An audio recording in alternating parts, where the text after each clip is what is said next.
Assalamualaikum warahmatullahi wabarakatuh. Nah, ini keren baru. Alhamdulillah, nahmaduhu wa nasta'inuhu wa nastaghfiruhu wa na'udzu billahi min sururi anfusina wa min sayyiati a'malina. May yahdihillahu fala mudhillalah wa may yudlilhu fala hadiyalah. Amma ba'du. Qala Allah Ta'ala fil Qur'anil Karim, a'udzubillahi minasyaitonir rajim. Bismillahirrahmanirrahim. Wala taqfu ma laisa laka bihi ilm. Inna sam'a wal basara wal fuada kullu ulaika kana anhu mas'ulah. Yang sama-sama kita hormati Ibu Evi ya, dan pengurus Majelis Ta'lim Al-Ikhlas Bambu Bulung serta seluruh jamaah yang insya Allah semuanya dicintai dan dirahmati Allah. Bersyukur kepada Allah pagi ini atas izinnya kita dapat berkumpul dalam keadaan sehat walafiat di tempat yang mulia ini. Semoga masjid ini senantiasa bisa menjadi baitun aznallah ya, tempat yang Allah berkahi, yang Allah ridhoi. Dan semoga berkumpulnya kita pagi ini menjadi alasan yang kuat bagi Allah untuk selalu melimpahkan rahmat, taufik dan hidayahnya agar benar-benar masuk ke dalam setiap hati kita masing-masing, sehingga setiap kita bisa memiliki hati yang bening, hati yang lembut, hati yang mudah untuk memaafkan dan meminta maaf, dan hati yang selalu cerdas untuk meyakini bahwa setiap takdir yang terjadi dalam episode kehidupan kita itu pasti selalu takdir yang terbaik dari Allah untuk kita. Meskipun sangat mungkin kita nggak nyaman gitu ya ketika menjalaninya. Salawat dan salam selalu tercurah kepada junjungan kita, manusia terbaik sepanjang zaman, Nabiullah Muhammad sallallahu alaihi wasallam beserta keluarganya, sahabatnya, dan semoga sampai kepada kita semua umatnya yang senantiasa berusaha untuk bisa mengikuti segala sunnah-sunnahnya sampai hari kiamat nanti. Untuk itu, mari sama-sama kita awali silaturahmi kita pagi ini dengan berbasmalah. Bismillahirrahmanirrahim. Bismillahirrahmanirrahim. Allahumma inna nas'aluka ilman nafi'a wa na'udzubika min ilmin la yanfa'. Ya Allah, berikanlah kami ilmu yang bermanfaat dan lindungilah kami dari ilmu yang tidak bermanfaat. Amin ya rabbal alamin. Ya, ibu-ibu sehat semua ya, insyaallah ya. Ya. Semoga ibu-ibu semua sehat dan hatinya bahagia pagi ini. Karena kalau hatinya bahagia, nerima ilmunya itu enak. Dan kalau hati kita lagi nggak bahagia, bisa jadi badan kita ada di sini nih, raganya, tapi hati kita di mana-mana gitu. Ya. Misalnya lagi ada yang punya utang gitu ya, nggak usah dipikirin bu utangnya pada saat kajian ini. Dibayar aja, terus ibu konsen ngaji gitu. Karena kalau ibu pikirin doang nggak lunas-lunas, utang tuh dibayar, jangan dipikirin gitu. Ya, kajian kita terakhir kemarin tentang kurban kan ya? Ya, tentang kurban. Masih ada yang ganjel nggak tentang kurban? Atau sudah oke semuanya?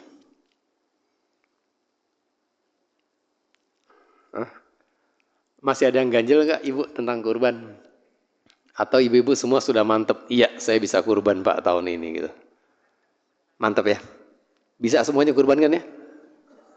Iya insya Allah. Ya, kita semua pasti bisa berkurban asal paham ilmunya kan Bu Evi ya. Tinggal apakah kita berkurban mengikuti kondisi Nabiullah Ibrahim, yaitu orang yang Allah berikan rezeki yang sangat berlimpah sehingga kurbannya juga luar biasa. Atau mungkin kita mengulang sejarahnya Rasulullah Sallallahu Alaihi Wasallam yang pernah berkurban hanya dengan 2 ekor kambing, tapi pernah juga berkurban dengan 100 ekor unta. Jadi beliau berkurban sesuai dengan rezeki yang Allah berikan kepada beliau. Dan ada lagi sahabat Bilal yang sampai akhir hayatnya nggak pernah bisa berkurban dengan 1 ekor kambing kecil sekalipun.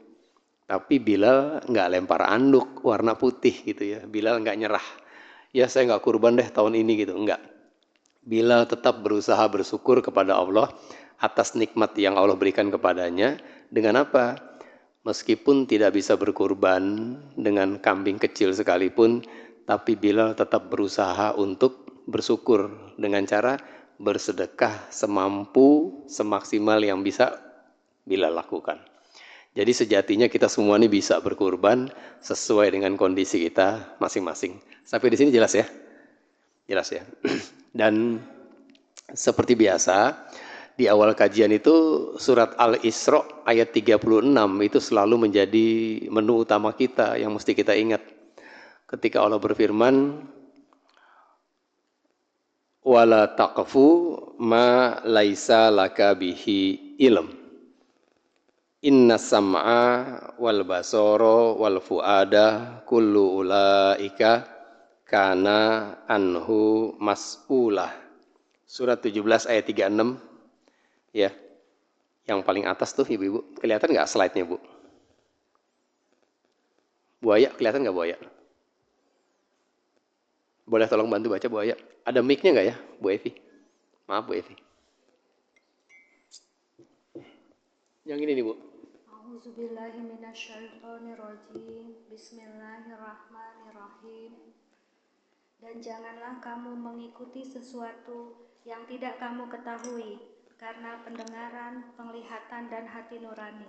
Semua itu akan diminta pertanggungjawabannya. Ya, makasih Bu Aya. Ya, ini harus selalu kita ingat nih Bu, setiap kita belajar.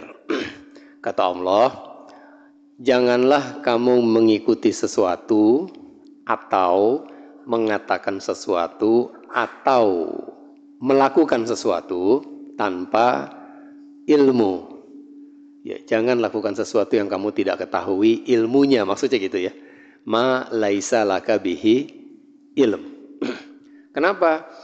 Karena nanti semua pendengaran, penglihatan dan hati nurani pemikiran kita itu akan diminta pertanggungjawabannya. Allah akan audit semuanya. Jadi semua tuh harus pakai ilmu. Ya, agama kita itu adalah agama yang berbasis kepada ilmu pengetahuan. Itulah sebabnya ayat pertama yang Allah turunkan dalam Quran bukan perintah untuk sholat, bukan perintah untuk sedekah, puasa dan sebagainya, tapi perintah buat apa, Bu? Ayat pertama yang Allah turunkan isinya apa? Iqra, perintah baca. Baca itu belajar bukan? Biar berilmu gitu. Iya kan? Jadi Allah nggak nyuruh sholat dulu. Allah nyuruh kita berilmu dulu. Allah nggak nyuruh puasa, tapi Allah nyuruh kita berilmu dulu tentang puasa itu apa, sholat itu apa gitu. Nah, termasuk apa yang sedang kita lakukan hari ini. Ini kita sekarang lagi ngapain nih? Lagi belajar, ya kan? Hadir di majelis ilmu. Hadir di majelis ilmu itu ibadah bukan? Ibadah. Nah, Allah ngelarang tuh. Kata Allah, jangan kamu beribadah tanpa ilmu. Berarti hadir di majelis ilmu seperti ini pun ada ilmunya gitu loh. Ya. Jadi hadir di pengajian kayak begini, dimanapun ibu ngajinya, siapapun pematerinya, itu ada ilmunya. Karena kalau kita rajin ngaji, tapi kita nggak paham ilmunya, bisa jadi seringnya kita datang ke kajian ini justru menjadi kuburan yang mematikan buat kita. Bener. Ada orang rajin ngaji, Bu. Rajin ngaji. Kalau ngaji duduknya di depan, kayak Bu Evi, kayak Bu Aya gitu. Nyatet, ngerti banyak ayat, dan paham dan hafal banyak hadis. Tapi di akhir hayatnya, Rasul memvonis, kata Rasulullah, beliau fiddarkil asfali minanar. Orang ini di keraknya neraka jahanam. Padahal kalau ngaji duduknya paling depan, terus ngajinya di Masjid Nabawi, mentornya yang ngasih materi langsung Rasulullah. Tapi kata Rasul, beliau di keraknya neraka jahanam. Siapa yang tahu siapa beliau ini?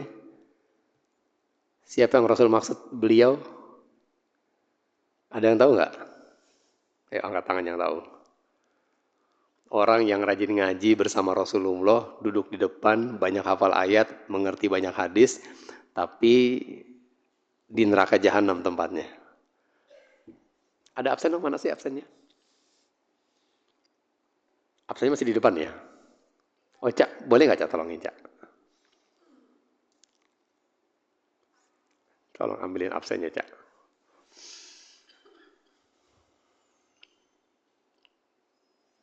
Terima kasih Ustazah.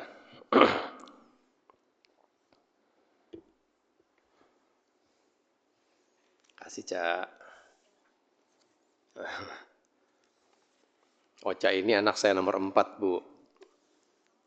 Ini anak saya keempat, kuliah di UPI Bandung. Lagi skripsi, pas libur jadi bisa ikut ke sini. Sebelahnya Oca tuh Imas, anak saya nomor 1. Imas panggilannya namanya Imro'atul Azizah. Cewek yang gagah perkasa artinya. Itu nomor 1, Oca nomor 4. Yang lagi motret-motret ini Akbar nomor 3 dia. Masih ada stok 2 lagi di rumah.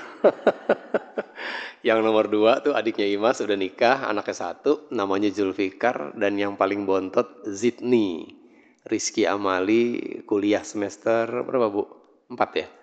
Semester 4. Jadi yang 3 ini bisa ikut alhamdulillah gitu ya. Nah, kita lanjut ya Bu. Tadi nanya apa tadi? Abah terakhir. Ya.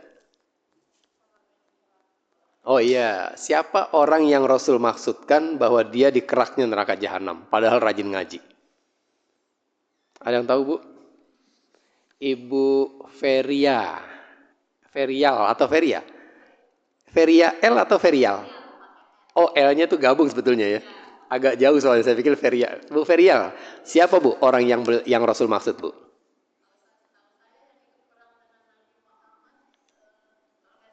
Iya,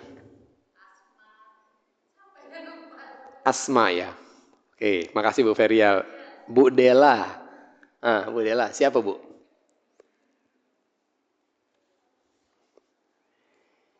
Nggak tahu. Ibu Yulianti? Bu Yuli?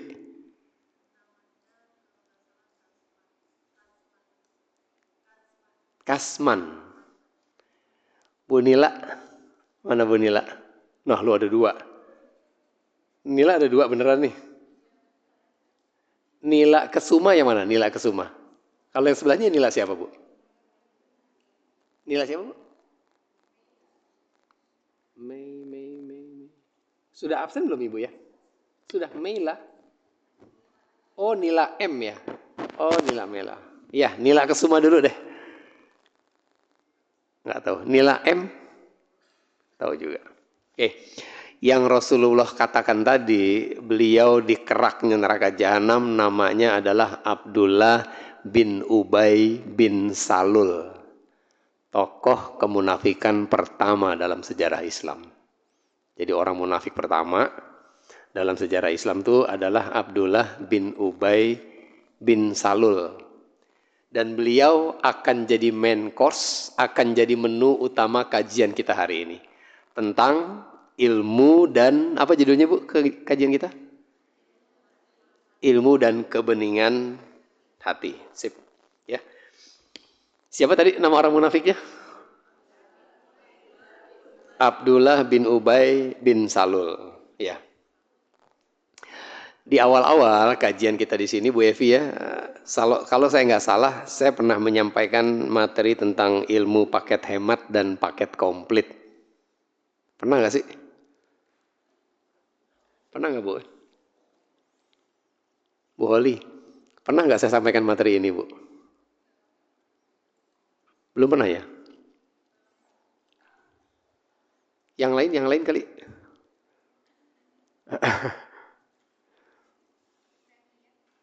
Oh di Premier ya? Oh di Premier, oke. Jadi gini ibu-ibu, tanpa kita sadari ya, tanpa kita sadari, setiap kali kita ikut kajian, datang nih ke majelis ilmu, mau sama Ustazah Halimah Alaidrus kek, mau sama Ustadz Muhammad Nuzul Zikri kek, mau sama Ustadz Fatih Karim kek, ya pokoknya siapapun pematerinya, dimanapun kita ngajinya, tanpa kita sadari, mereka sedang menawarkan kita 2 menu kajian gitu. Menu yang pertama, menu paket hemat. Yang ini nih. Ya. Sedangkan menu yang kedua, menu apa Bu? Menu paket komplit. Tuh. Jadi bukan cuma di warung Padang aja ada paket hemat, paket komplit gitu. Paket 12.000, serba 12.000 gitu. Pertanyaan saya, apa bedanya menu paket hemat dan paket komplit kalau kita lagi ngomongin menu di rumah makan? Bedanya apa kira-kira? Kalau yang paket murah dulu deh, paket hemat dulu deh. Lebih sedikit, apanya yang sedikit? Volumenya, porsinya dikit ya, nasinya cuma secomot. Oke, jadi secara porsi lebih sedikit. Terus apa lagi? Apa menunya bro? Menunya cuma 2 macam, nasi sama ikan teri 2. Namanya paket hemat. Terus minumnya apa minumnya biasanya? Air putih. Harganya mahal nggak? Hah? Harganya lebih ekonomis. Kalau paket komplit, secara isi, secara volume, lebih besar. Ya, nasinya lebih padat. Menunya terus apa lagi? Lengkap. Bukan cuma nasi dan ikan teri, tapi apa aja tuh Bu? Oh ada rendang, ada telur, gitu ya. Iya, lebih macam-macam lah, lebih bervariasi kan.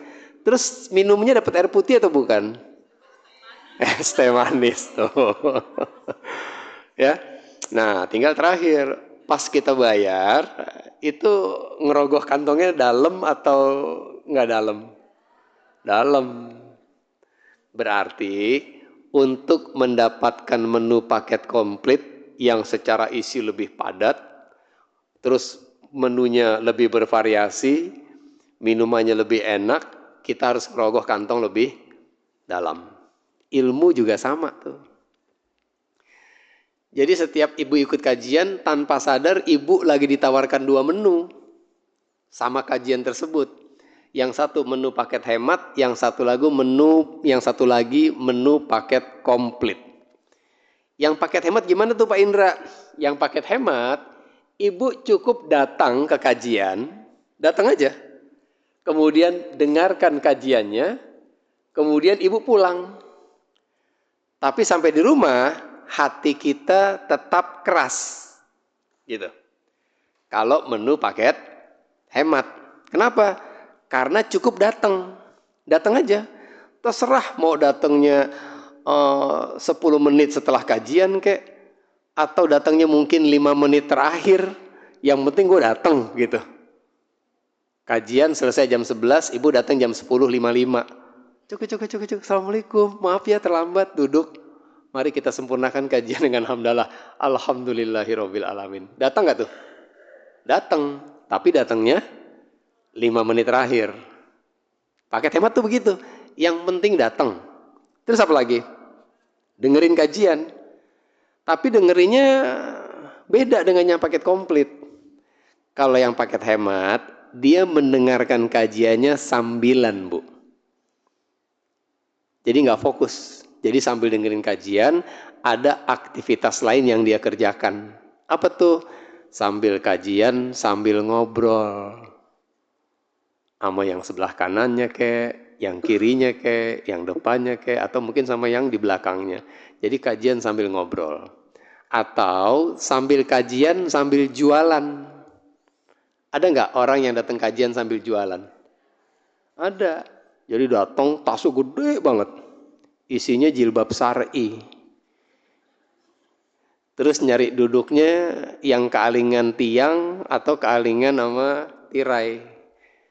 Sehingga pada saat kajian berlangsung, dia bikin kajian tandingan di belakang.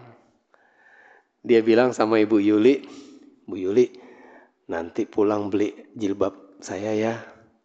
Saya bawa jilbab syar'i nih, gitu. Kata Bu Yuli, kan saya udah beli bulan kemarin. Ini yang warna pastel semua. Oh ya udah, ngobrol tuh. Terus ngobrolnya pelan. Kenapa kira-kira ngobrolnya pelan, Bu? Takut kedengeran siapa? Takut kedengeran ustazahnya. Makanya dia pelan-pelan ngomongnya. Nah itu yang paket hemat tuh begitu. Dia denger kajiannya tapi sambilan. Sambil ngobrol, sambil jualan, sambil update status ada. Kajian mulai jam 8:30, Bu Evi, jam 8:30 lewat 10 statusnya berubah. Lagi kajian Al-Ikhlas Bambu Wulung gitu. Berarti dia bikin statusnya pas lagi kajian bukan? Nah, itu sambilan tuh.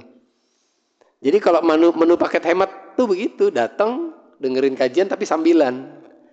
Kalau yang paket komplit nggak gitu. Gitu. Kalau paket komplit, datang ke kajian tapi bukan sekedar datang. Datangnya lebih awal daripada si pemberi materi. Nah itu paket komplit begitu. Dia datangnya lebih awal apa belakangan? Lebih awal daripada siapa? Si ustadznya gitu atau ustazahnya. Jam berapa? 8:30. Berarti 8:30 kurang 5 gue mesti sampai nih. Ustadznya 8:30 kurang 10 udah nyampe. Ustadznya disalahin. Pak Ustadz sih kecepatan datangnya. Gitu. Ya. Jadi kalau paket komplit harus berani membayar lebih. Ngerogohnya lebih dalam. Kalau di restoran biasanya kita bayarnya mungkin 25 atau 30 ribu. Kalau di majelis ilmu seperti ini, cara bayarnya kita harus berani datang lebih awal dibanding si pemateri. Yang kedua, nggak cukup dengerin, tapi mendengarkannya harus serius, nggak boleh sambilan, sambil balas WA, sambil instastory dan sebagainya. Jadi dengerinnya mesti benar-benar fokus, dengerin aja gitu, nggak ngobrol, diam dan kemudian mencatat, nyatat apa yang diberikan oleh si pemateri. Jelas ya? Kalau paket hemat, setelah datang dan dengerin kajian, terus pulang. Tapi hati tetap keras. Sedangkan paket komplit, datang lebih awal, dengar, diam, dan mencatat. Pulangnya, mereka bukan hanya mendapatkan ilmu, tapi mereka mendapatkan hidayah, rahmat, dan taufik dari Allah. Sehingga sampai di rumah, hatinya melembut. Gitu. Beda nggak? Hemat dan komplit? Beda. Gitu. Jelas sampai di sini? Kira-kira ibu pengen ngambil menu yang mana nih? Komplit. Kalau menu yang komplit berarti boleh sambil ngobrol nggak? Nggak. Boleh sambil video-video gitu? Enggak. Udah yang videoin biar akbar aja. Emang dia ditugasin buat itu gitu. Kan gitu ya? Oke. Kenapa sih begitu Pak Indra? Allah yang ngatur Bu. Allah yang bikin peraturan ini bukan saya. Di surat Al-A'raf, di surat ke-7 ayat 204, silahkan ibu buka Qur'annya. Surat 7 ayat 204, di depan ada tuh. Ya. Ibu Isna, yang mana Ibu Isna? Bu Isna? Bu Isna kelihatan nggak itu Bu Isna? Tolong bantu baca Bu Isna, pakai mic-nya Bu. Ini Bu Isna nih. Bismillahirrahmanirrahim. Apanya dong? Auzubillahiminasyaitonirrajim. Bismillahirrahmanirrahim. Dan apabila dibacakan Al-Quran, maka dengarkanlah dan diamlah agar kamu mendapat rahmat. Iya, terima kasih Bu. Wa iza quri al-Qur'an fastami'u lahu wa ansitu la'allakum turhamun. Dan apabila dibacakan Quran, maka dengarkanlah dan diamlah supaya apa? Supaya dapat rahmat. Coba ibu buka Quran di handphone ibu atau Quran mushaf yang ada sama ibu, yang bawa mushaf. Ada nggak yang terjemahannya beda? Terjemahannya gini. Dan apabila dibacakan Quran, maka dengarkanlah baik-baik. Atau maka dengarkanlah dalam kurung dengan seksama. Ada nggak yang terjemahannya begitu? Ada? Ada Bu? Ibu siapa Bu namanya? Ibu siapa namanya Bu? Ambar. Bu Ambar tolong baca Bu terjemahannya.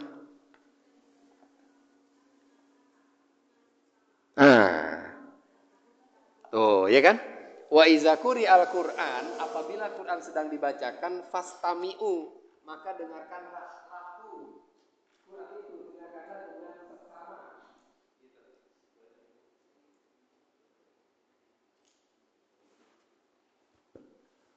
Maka di sini kan dengarkanlah aja kan ya. Tapi sebenarnya bukan hanya dengarkan, tapi fastami'u itu dari kata isma. Ya, kalimat perintah dengerin. Fastami'u lahu. Dengerin apa tuh lahu tuh ya? Dengerin tuh baginya Quran itu dengerin tuh yang lagi diomongin gitu. Berarti dengerinnya dengan seksama. Berarti serius nggak dengerinnya? Serius, nggak boleh sambilan berarti. Allah yang bilang kan, fastami'u lahu wa ansitu dan diamlah atau dan perhatikanlah. Maksud dari kata diam di sini bukan diam begini kaku, bukan. Kata Imam Ibnu Jamaah, siapa Mas? Tazkiratus Sami Mas? Betul ya? Dalam kitab Tazkiratus Sami wal Mutakallim fi Adabil Alim wal Muta'alim, kitab tentang adab menuntut ilmu, karangan Al-Imam Ibnu Jamaah, yang dimaksud dengan kata diam di sini wa ansitu bukan diam freeze begini. Tapi diam di sini diam memperhatikan, fokus dan mengikat ilmu dengan pena. Nyatet itu maksudnya. Rasul ngajarin gak tuh? Ikatlah ilmu dengan pena. Ada kan ya? Bapak, Assalamualaikum Pak. Boleh maju Pak di sini Pak. Laki-laki di depan Pak, leader. ada anak saya ntar nemenin Pak. Mangga Pak, silakan Pak. Ini kosong kursi Bu. Kamu nggak pakai itu ya? Assalamualaikum. Iya jadi imam. Alhamdulillah. Ini Pak, ada kursi Pak. Lanjut ya. Jadi kalau Quran sedang apa? Sedang diapain Bu? Kalau dibacakan itu berarti yang baca ibu atau orang lain? Siapa orang lainnya? Iya, si pemateri gitu. Jadi kalau ada orang sedang membacakan Quran, menjelaskan Quran atau menjabarkan Quran, Allah bikin aturan mainnya. Yang bikin Allah nih, bukan MUI. Kata Allah, fastami'u lahu, dengerin baik-baik. Jangan sambil ngobrol, jangan foto sana sini, jangan bikin video gitu. Terus catat. Kalau kita begitu cara belajarnya, setiap ibu hadir di majelis ilmu selalu ibu dengerin, fokus, kemudian mencatat, nggak bicara-bicara gitu ya, kecuali ditanya. Apa ujungnya? Semua itu agar kita pulang dari kajian mendapat rahmat. Oh ternyata nggak semua orang datang ke majelis ilmu itu dapat rahmat. Nggak semua yang hadir di majelis ilmu itu dirahmati sama Allah.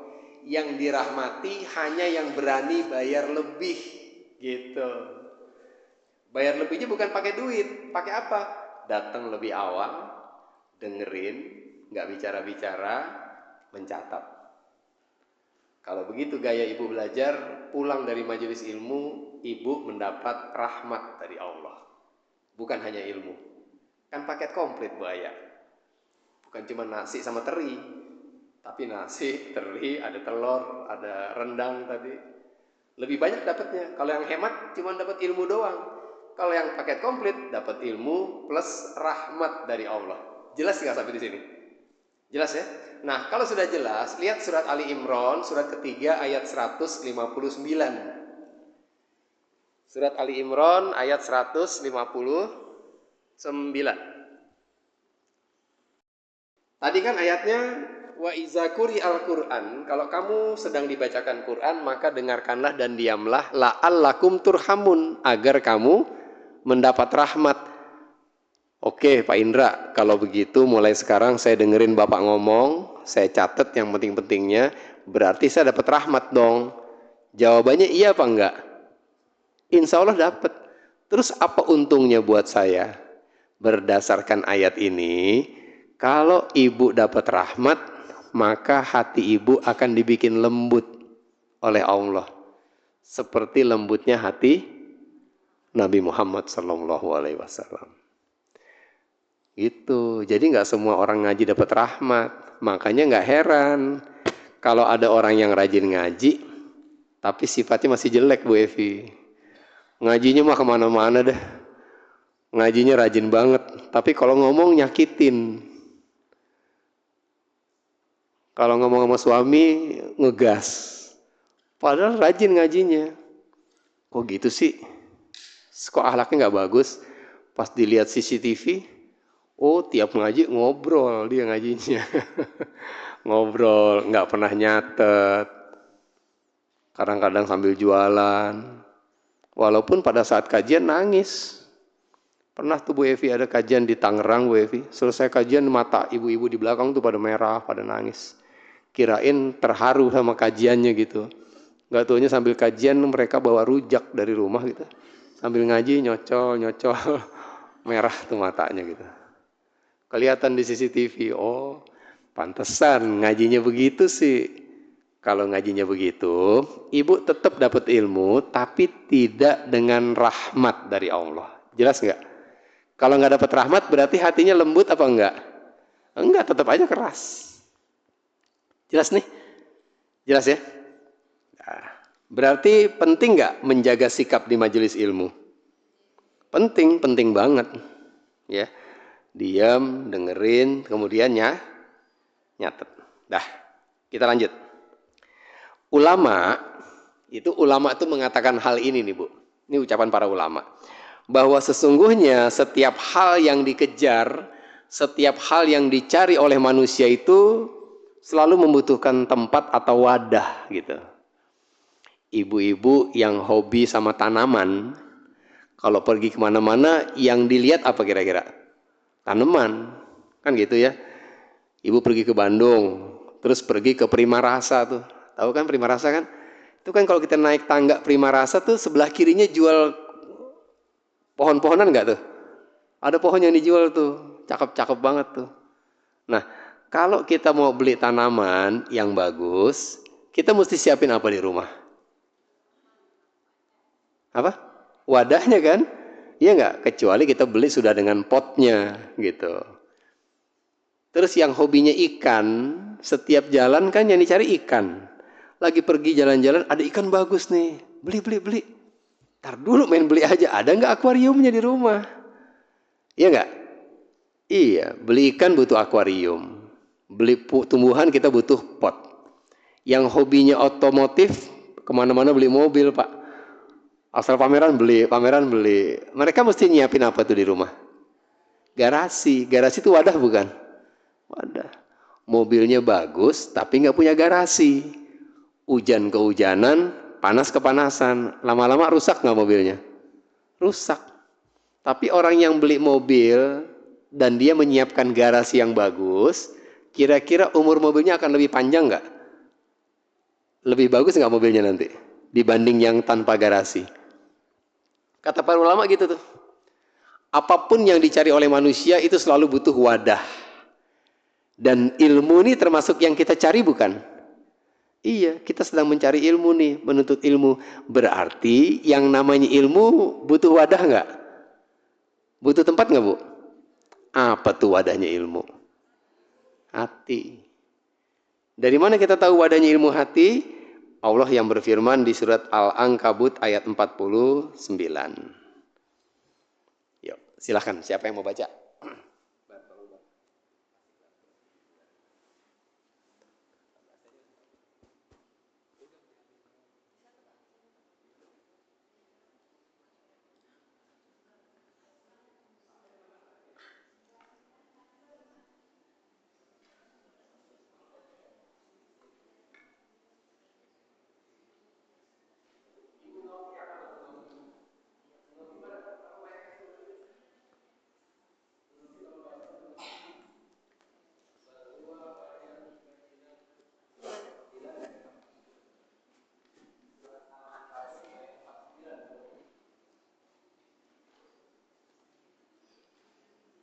Bismillahirrahmanirrahim.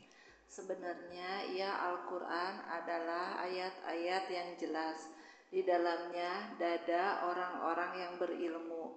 Tidaklah mengingkari ayat-ayat kami kecuali orang-orang salim. Ya, makasih Bu Novi. Bal huwa ayatum bayyinatum fi suduril lazina utul ilm, kata Allah. Sebenarnya Al-Quran itu adalah ayat-ayat yang bayyinah. Bayyinah itu artinya apa? Jelas, nyata, atau kelihatan. Ya, jelas, nyata atau kelihatan. Jadi Quran itu ayat yang jelas, yang kelihatan. Tapi kata Allah, fi suduril lazina utul ilm. Tapi ayat yang nyata tadi itu adanya di mana kata Allah? Dalam dada. Gimana ngelihatnya ya? Ayat dalam dada Bu Evi. Gimana ngelihatnya tuh Bu Novi? Ayatnya jelas, tapi adanya dalam dada kata Allah. Fi suduril lazina. Dalam dada siapa? Orang yang berilmu. Jadi ilmu Allah itu ternyata ada wadahnya. Dan wadahnya itu apa kata Allah? Hati. Dan kelihatan. Cara ngelihat ayat yang ada dalam hati gimana Bu Novi? Nggak kedengeran tuh. Mana mic-nya sih? Maaf. Besok-besok masing-masing bawa mic kali ya dari rumah ya, Bu Evi ya. Dari sifatnya akhlak keseharian. Benar. Ayat itu Allah simpen dalam hati manusia. Ya kan? Dan nyata kelihatan kata Allah. Terus gimana cara ngelihat ayat dalam hati orang? Caranya lihat aja dari sikap kesehariannya. Kan dalam hati tuh. Sama kayak teko Bu. Teko kan dalamnya ada air tuh. Kita nggak pernah tahu apa isi air teko itu sampai kita tuang. Begitu yang keluar kopi berarti dalamnya apa? Kopi. Kalau yang keluar teh dalamnya teh. Kan gitu. Sama. Jadi Al-Quran itu ada dalam dada kita masing-masing. Terus dari mana kita tahu kalau ayat itu sudah masuk ke dalam hati kita? Lihat dari kelakuan kita. Kalau ayat yang masuk bagus, tapi yang keluar ternyata jelek, mungkin nggak? Ayatnya bagus nih masuk ke dalam hatinya nih. Tapi begitu dia ngomong, nyakitin. Begitu ngobrol sama suami, ngebentak. Berarti sesuai nggak antara isi teko dengan apa yang keluar? Nggak sesuai itu. Kok bisa begitu ya? Kok bisa begitu? Itu artinya teko itu akan mempengaruhi isinya. Kalau tekonya bersih, diisi kopi, keluarnya kopi. Kalau tekonya bersih steril, kita isi teh, keluarnya teh. Tapi kalau tekonya karatan, kotor dalamnya, kita isi air putih, keluarnya apa? Bayangin nih, teko dalamnya karatan, kotor. Kita isi air putih, pas keluar bisa coklat macam-macam. Iya kan ya? Berarti wadah menentukan nggak? Berarti yang akan sangat menentukan ilmu yang kita serap dalam kajian seperti ini itu apa dong? Hati kita. Jadi jangan hanya semangat mencari ilmu atau menuntut ilmu, tapi lupa membersihkan wadah ilmunya. Karena orang yang rajin ngaji tapi males ngebersihin hati, itu nanti kayak Abdullah bin Ubay bin Salul yang tadi saya sebutin di awal tuh. Beliau rajin ngaji loh Bu.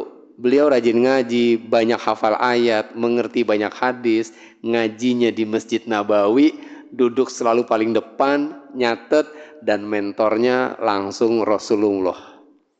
Tapi munafik Bu. Jiping, ngaji pakai kuping doang tuh. Nggak masuk ke hati kajiannya. Kenapa? Karena hatinya Abdullah bin Ubay tadi ada penyakit. Apa penyakitnya? Iri, dengki, dan hasad kepada Rasulullah. Itu penyakit hatinya. Sebelum Rasulullah hijrah dari Mekah ke Madinah, di kota Madinah itu akan diadakan pilkada, kira-kira begitu deh. Pemilihan siapa nih Madinah 1 nanti yang akan mimpin nih. Dan calon kuat tunggal pada saat itu adalah Abdullah bin Ubay bin Salul. Nggak ada calon lain deh. Ini anak muda, cerdas, pinter. Udah pokoknya kalau ada pilkada pasti naik nih Abdullah bin Ubay. Gitu ya ceritanya ya. Tapi kemudian Allah perintahkan Rasulullah hijrah dari Mekah ke Madinah bersama dengan Abu Bakar. Hijrahlah Rasul ke Madinah. Pilkada belum terjadi nih. Kebayang ya.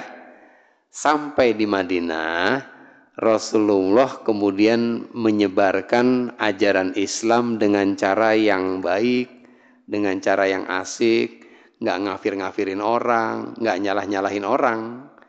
Yang salah dikasih tahu, yang kafir dibenerin gitu. Jelas nggak sih? Jadi caranya asik nggak? Karena cara Rasul menyampaikan ajaran Islam itu bagus, caranya nggak nyalah-nyalahin, nggak ngapir-ngapirin, akhirnya warga Madinah jatuh cinta sama Rasulullah. Ini anak muda keren banget ya, udah cakep, ganteng, baik, sopan. Akhirnya satu Madinah suka sama Rasulullah. Dan ketika terjadi pilkada, suara yang tadinya akan lari ke Abdullah bin Ubay bin Salul, suara itu semuanya pindah, akhirnya jadi memilih Rasulullah, dan dipilihlah Muhammad sallallahu alaihi wasallam menjadi Madinah 1 pada saat itu. Jadi orang pertama. Kondisi itu yang membuat Abdullah bin Ubay itu ngiri. Harusnya gue nih yang jadi gubernur nih. Kenapa jadi dia nih orang baru? Gitu loh. Jelas ya? Penyakit hati bukan tuh? Penyakit hati. Tapi rajin ngaji dia. Jadi setiap dia ngaji, dia bawa tuh penyakit hatinya. Kebayang gak sih Bu? Jadi begitu dia ngaji, dia tuh ngelihat Rasul tuh benci banget. Tapi dia pura-pura ngaji gitu loh. Hatinya berpenyakit. Kalau kita ngaji seperti ini, minimal kita dapat ayat enggak? Ayat dapat. Atau hadis. Gitu kan ya? Ayat dan hadis itu bagus apa tidak, Bu? Bagus. Ada enggak yang jelek? Enggak ada. Semua isi Quran dan ajaran Rasulullah dalam hadis itu bagus semua tuh. Enggak ada yang jelek. Tapi ternyata barang yang bagus sekalipun, kalau masuk ke wadah yang buruk, wadah yang kotor, dia akan terkontaminasi. Ibu suka minum air zam-zam nggak? Air zam-zam bagus nggak?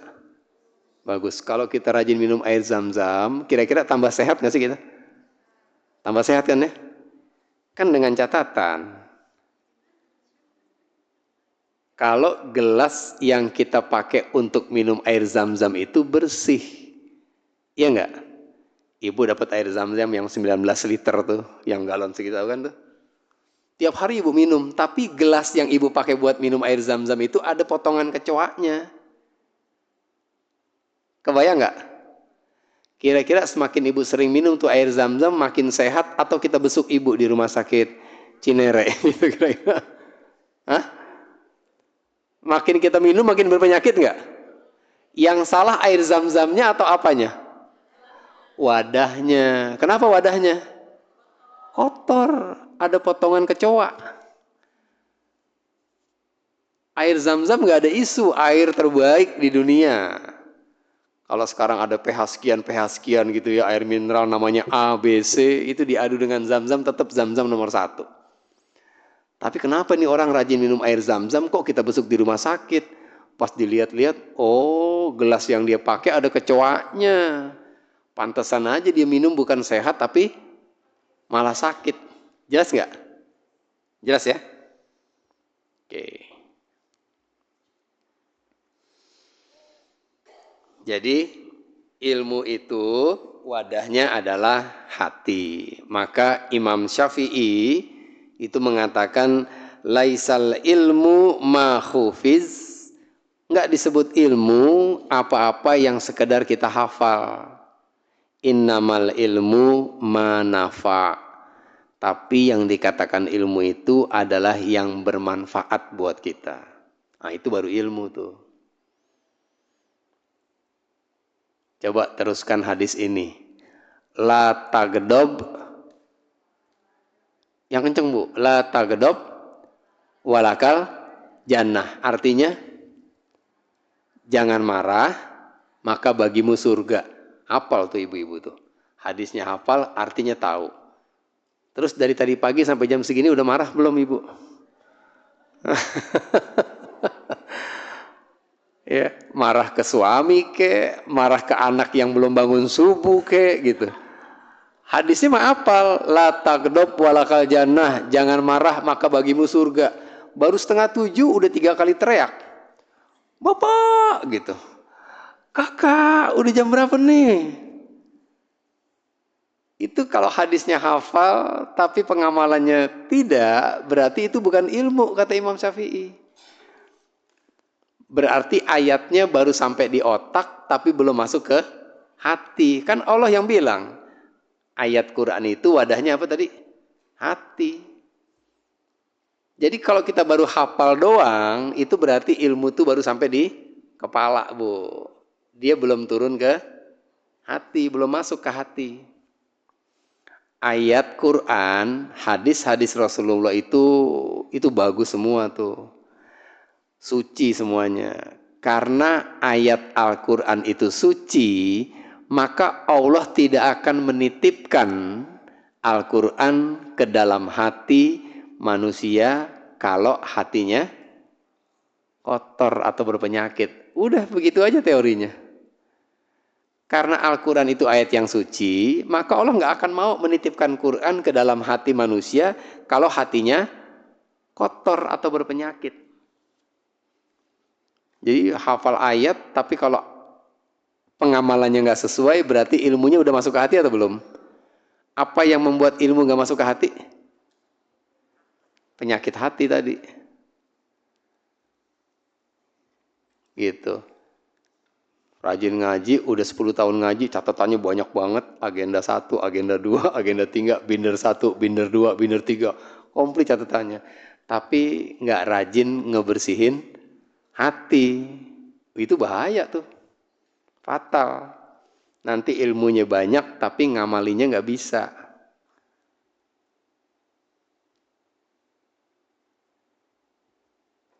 Marah mulu kerjaannya di rumah. Diingetin sama temennya. Ibu udah ngaji loh. Jangan suka marah-marah. Iya, gue tahu ilmunya. La taqdab walakal jannah kan. Apal dia itu hadisnya disebutin lagi sama dia. Terus kenapa ibu marah-marah aja? Kok masih marah-marah aja? Habis nih suami saya nyebelin orangnya. Tuh. Ilmunya udah mateng tapi ngamalinya nggak bisa. Kenapa? Karena yang disebut ilmu bukan yang dihafal kata Imam Syafi'i. Ilmu itu yang bermanfaat.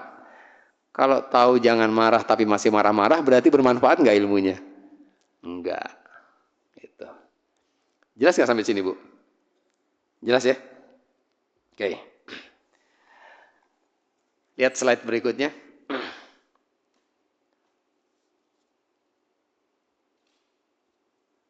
Untuk menjadi seorang arsitek, gitu ya, itu syaratnya apa kira-kira? Apa? Pinter gambar. Oke, syarat jadi arsitek harus pinter gambar. Kalau syarat jadi dokter, apa? Otaknya pinter, terus sekolah dulu. Sekolahnya sekolah apa? Montir apa sekolah apa? Sekolah kesehatan, belajar ilmu biologi gitu ya. Bisa nggak jadi dokter? Insya Allah bisa. Kalau pengen jadi hakim, belajar hukum, bisa jadi hakim tuh. Kalau pengen jadi auditor, belajar accounting, gitu ya Pak ya. Jadi tuh auditor. Pertanyaan saya, Ibu pernah nggak ketemu sama insinyur, ya, arsitek, tapi belagu orangnya gitu. Insinyur dia nih arsitek nih, tapi begitu kita ngobrol, belagu banget, sombong banget gitu. Pernah nggak? Ada, oke. Kalau jadi hakim harus belajar hukum. Pernah nggak ngelihat hakim tapi nggak jujur? Banyak malahan tuh. Gitu. Hakim dia, tapi nggak jujur Pak. Nggak jujur tapi jadi hakim. Bisa ya? Bisa. Ada auditor juga tapi nggak jujur. Bisa nego-nego, banyak juga. Jadi syarat untuk menjadi ahli ilmu dunia, mereka harus mempelajari ilmu dunia meskipun mereka sombong. Meskipun mereka nggak jujur, tetap mereka bisa jadi ahli dunia. Insinyur, arsitek, dokter, hakim, auditor bisa tuh, meskipun mereka sombong. Tapi kalau ingin jadi ahli ilmu agama, sombong tuh nggak bisa. Orang yang punya penyakit hati itu nggak bisa memiliki ilmu agama. Itu bedanya. Harus bersih hatinya, baru dia bisa menguasai ilmu agama, bisa ngamalin gitu. Beda dengan ilmu dunia, ilmu akhirat ini beda, ilmu Allah tuh beda. Nggak bisa dipelajari dengan kondisi hati yang berpenyakit, yang sombong, yang ngiri gitu, dan sebagainya. Ya. Kenapa? Karena kalau hati kita berpenyakit, ya ada dengki. Coba sebutin penyakit iri apa aja nih? Ada dengki, iri, apa nih? Hasad, ria, ini sum'ah, ini ujub, ini sombong. Yang mana yang ibu belum tahu nih? Sum'ah apa sih sum'ah? Kalau ria apa ria? Pamer. Kalau pamer berarti pengen diapain? Pengen dilihat ya. Jadi lagi lagi nyumbang gitu, lagi nyumbang terus nggak ada yang lihat nih, terus diumumin, Bapak Ibu silahkan datang ke masjid, saya mau nyumbang masjid ini, tolong difoto ya gitu. Jadi ria itu penyakit hati yang ingin ketika dia beramal, amalnya dilihat orang. Ya, itu ria. Penyakit hati ingin dilihat orang. Jelas, Bu?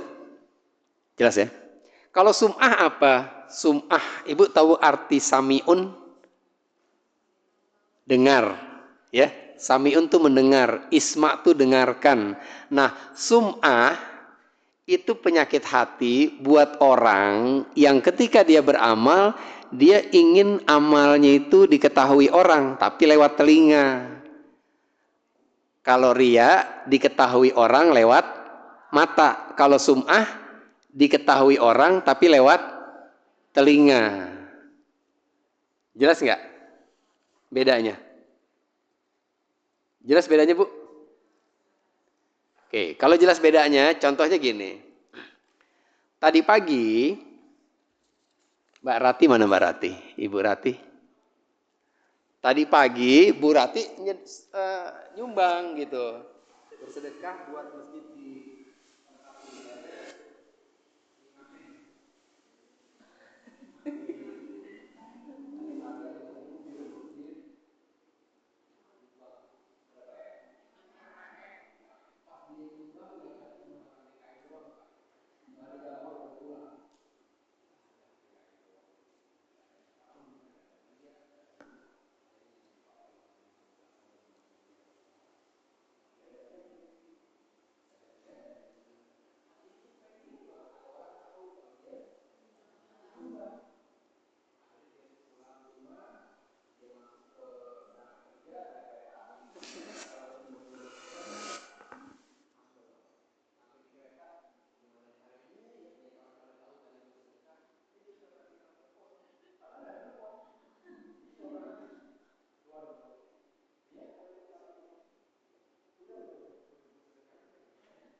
penyakit amalnya dipamerin ke orang tapi lewat apa?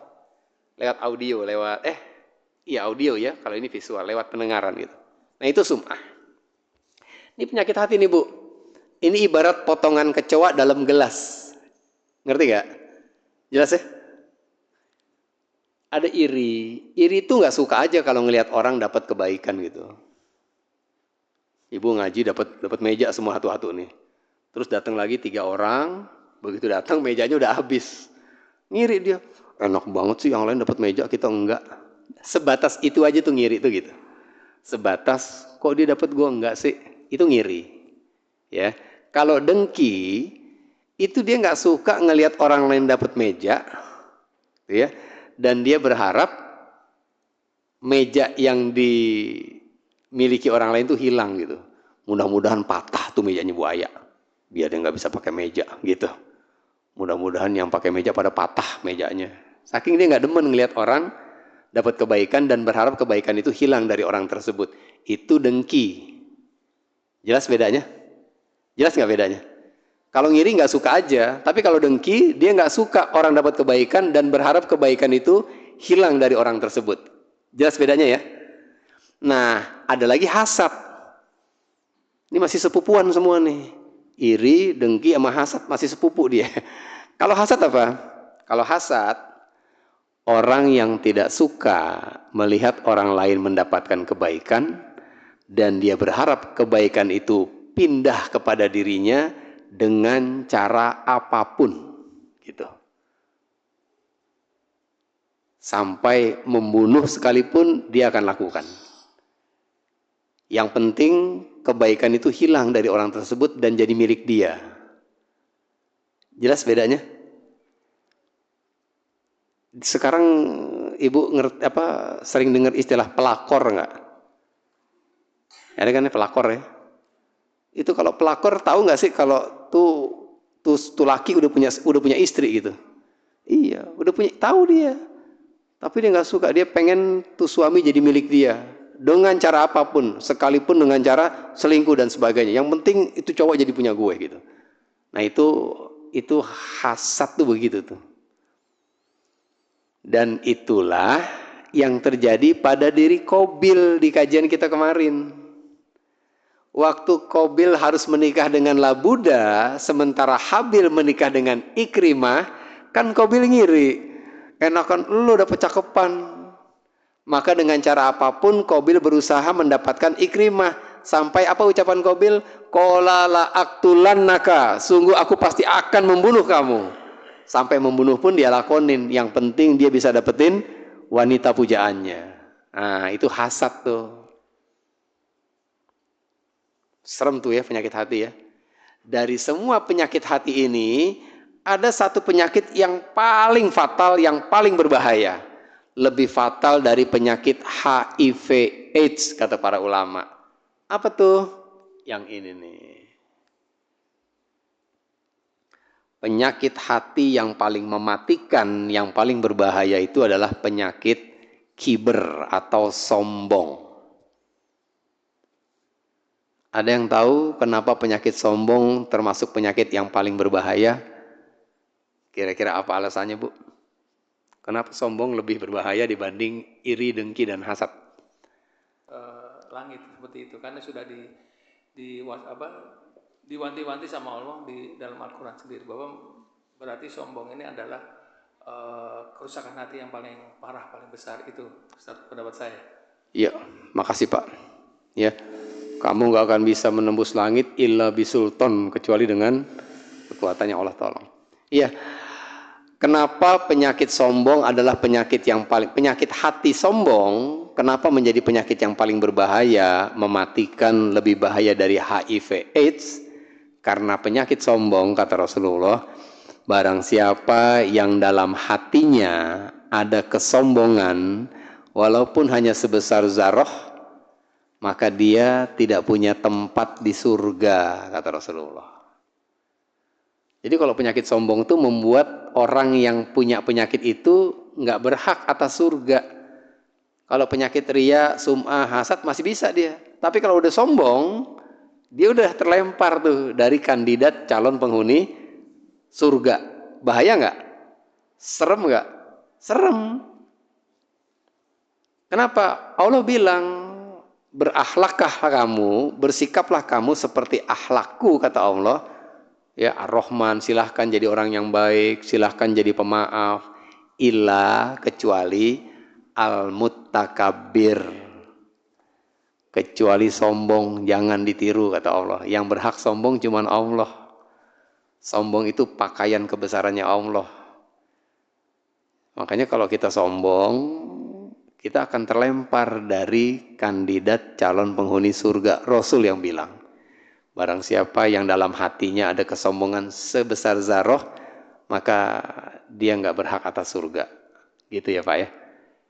Jadi serem nggak Bu penyakit sombong Bu? Kalau serem, berarti kita mesti tahu nggak apa sih penyakit sombong itu gitu.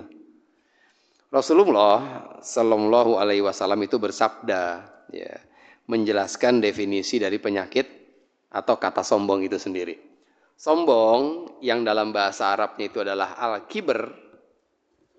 Al apa Bu? Al-kibr. Kibr, mana kibr nih?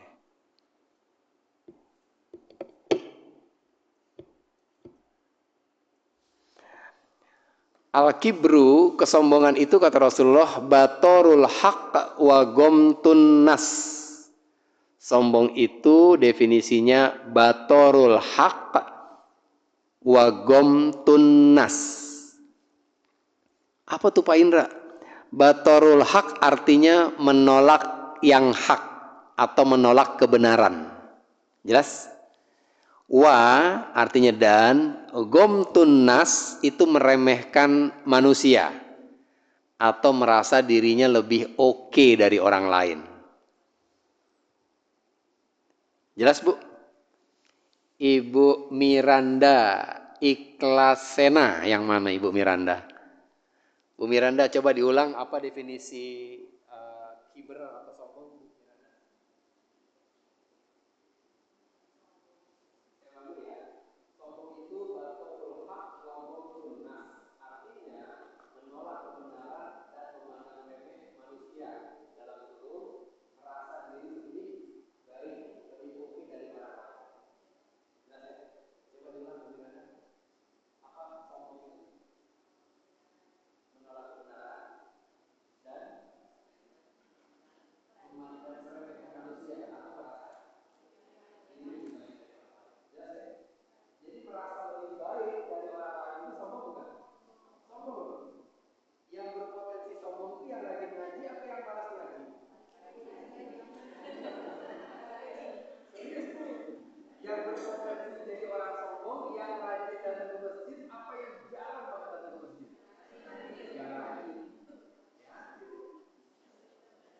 Apalagi yang tiap kajian nggak pernah absen. Oh itu potensi sombongnya gede tuh Pak ya. Kayaknya di Al-Ikhlas gue doang deh yang nggak pernah bolos. Nah, ngerasa yang lain di bawah dia kena jebakan Batman tuh. Dia kena penyakit hati yang dijebak yang namanya talbis iblis atau jebakan setan. Setan kalau gagal ngajak ibu untuk nggak usah ngaji, Bu Holi, udah nggak usah ngaji, materinya yang kemarin lagi sama. Bu Holi tetap datang. Kata setan, aduh gagal kita nih. Itu begitu gagal, dia langsung bikin plan B tuh Bu Holi. Gimana caranya kedatangan Bu Holi ke pengajian membuat ibu berantakan. Dimunculin tuh rasa sombong tadi tuh, rasa ujub. Kayaknya gue doang deh yang nggak pernah absen nih di kajian. Bangga tuh. Serem ya setan ya, kerjanya cakep gitu. Jadi merasa diri lebih oke, itu sombong loh. Maka kalau ibu rajin datang ke pengajian, jangan muncul perasaan sombong. Apalagi datang ke pengajian, lewatin emak-emak di situ tuh, emak-emaknya pada ngobrol aja. Itu ngelihatnya kayak yang ahli neraka semua tuh. Ini emak-emak bukannya pada ngaji, malah pada ngegosip. Ngerasa diri lebih oke, itu bahaya loh. Serius. Harusnya ketika kita hadir di majelis ilmu, yang muncul bukan perasaan sombong, tapi perasaan syukur kepada Allah. Alhamdulillah Allah pilih saya hari ini untuk bisa ngaji. Karena hadirnya kita di sini itu bukan karena hebatnya kita ngatur waktu loh Bu. Bukan karena pinternya ibu memanage waktu. Tapi ibu hadir di sini karena Allah yang milih ibu. Sehebat apapun kita ngatur waktu, kalau Allah nggak pilih, Allah punya banyak cara membuat kita nggak hadir hari ini. Ibu udah dandan, cakep, rapi, tinggal berangkat nih ke masjid nih. Bu Evi telepon, Bu Yuli gimana? Ini saya OTW nih Bu. Gitu. Oke ya, ketemu di masjid. Oke, tutup telepon. Pas dia keluar rumah, Bu Yuli keluar rumah, dia Assalamualaikum. Insang dari kampung. Kesan dari kampung datang nggak ngabarin. Kira-kira kita berangkat atau ditunda berangkatnya? Tunda. Wih, nungguin. Ada sih nungguin tadi bilang OTW. Iya kan? Udah tinggal jalan, besan datang. Kan nggak jadi ngaji kita. Nggak enak lah besan dari kampung masa kita tinggal. Kalau Allah nggak pilih, walaupun kita udah ngatur waktu, kita nggak ada. Dalilnya mana? Surat 10 ayat 25 itu dalilnya. Pokoknya jangan makan sombong dan kalau datang ke pengajian. Yang muncul harus rasa syukur. Alhamdulillah Allah pilih saya. Mana dalilnya? Dalilnya surat Yunus ayat 25 silakan buka. Surat Yunus ayat 25.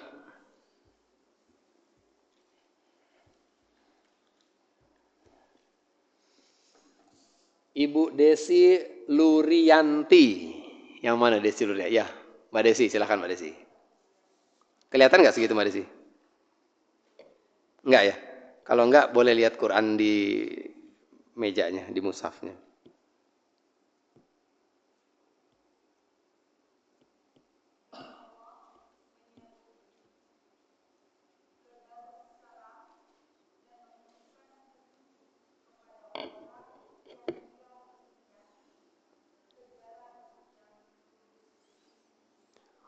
Wallahu yad'u ila daris salam wa yahdi may yasha'u ila siratim mustaqim.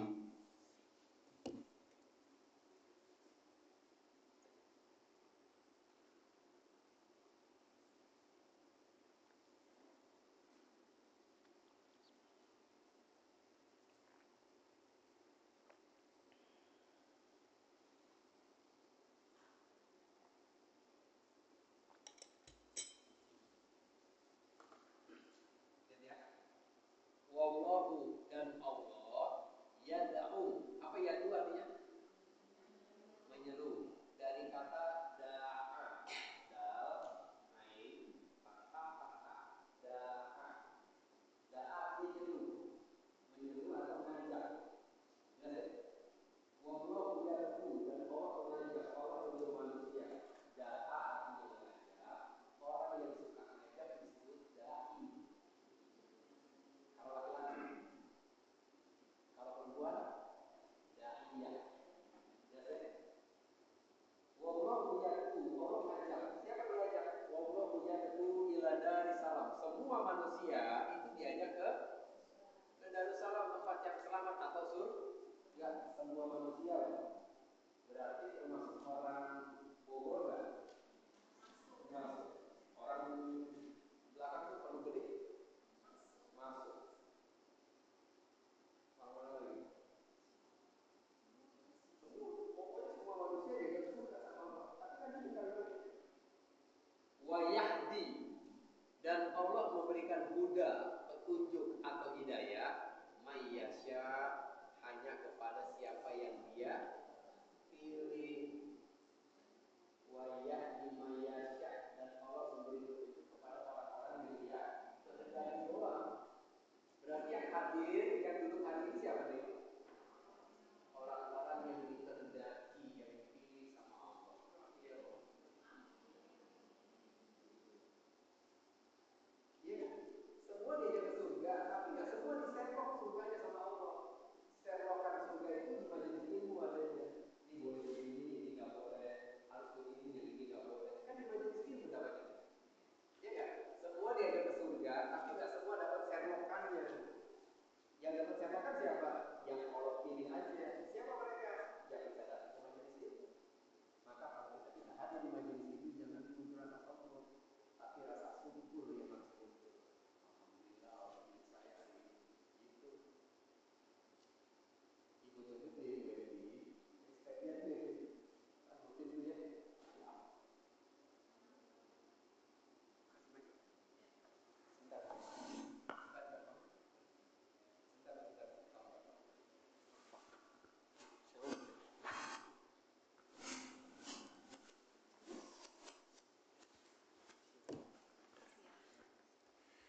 Assalamualaikum warahmatullahi wabarakatuh. Waalaikumsalam warahmatullahi wabarakatuh. Iya, Bu. Izin bertanya mengenai yang surah 10 ayat 25 ini Pak Ustadz. Di sini kan Allah memberi petunjuk kepada siapa yang Dia kehendaki.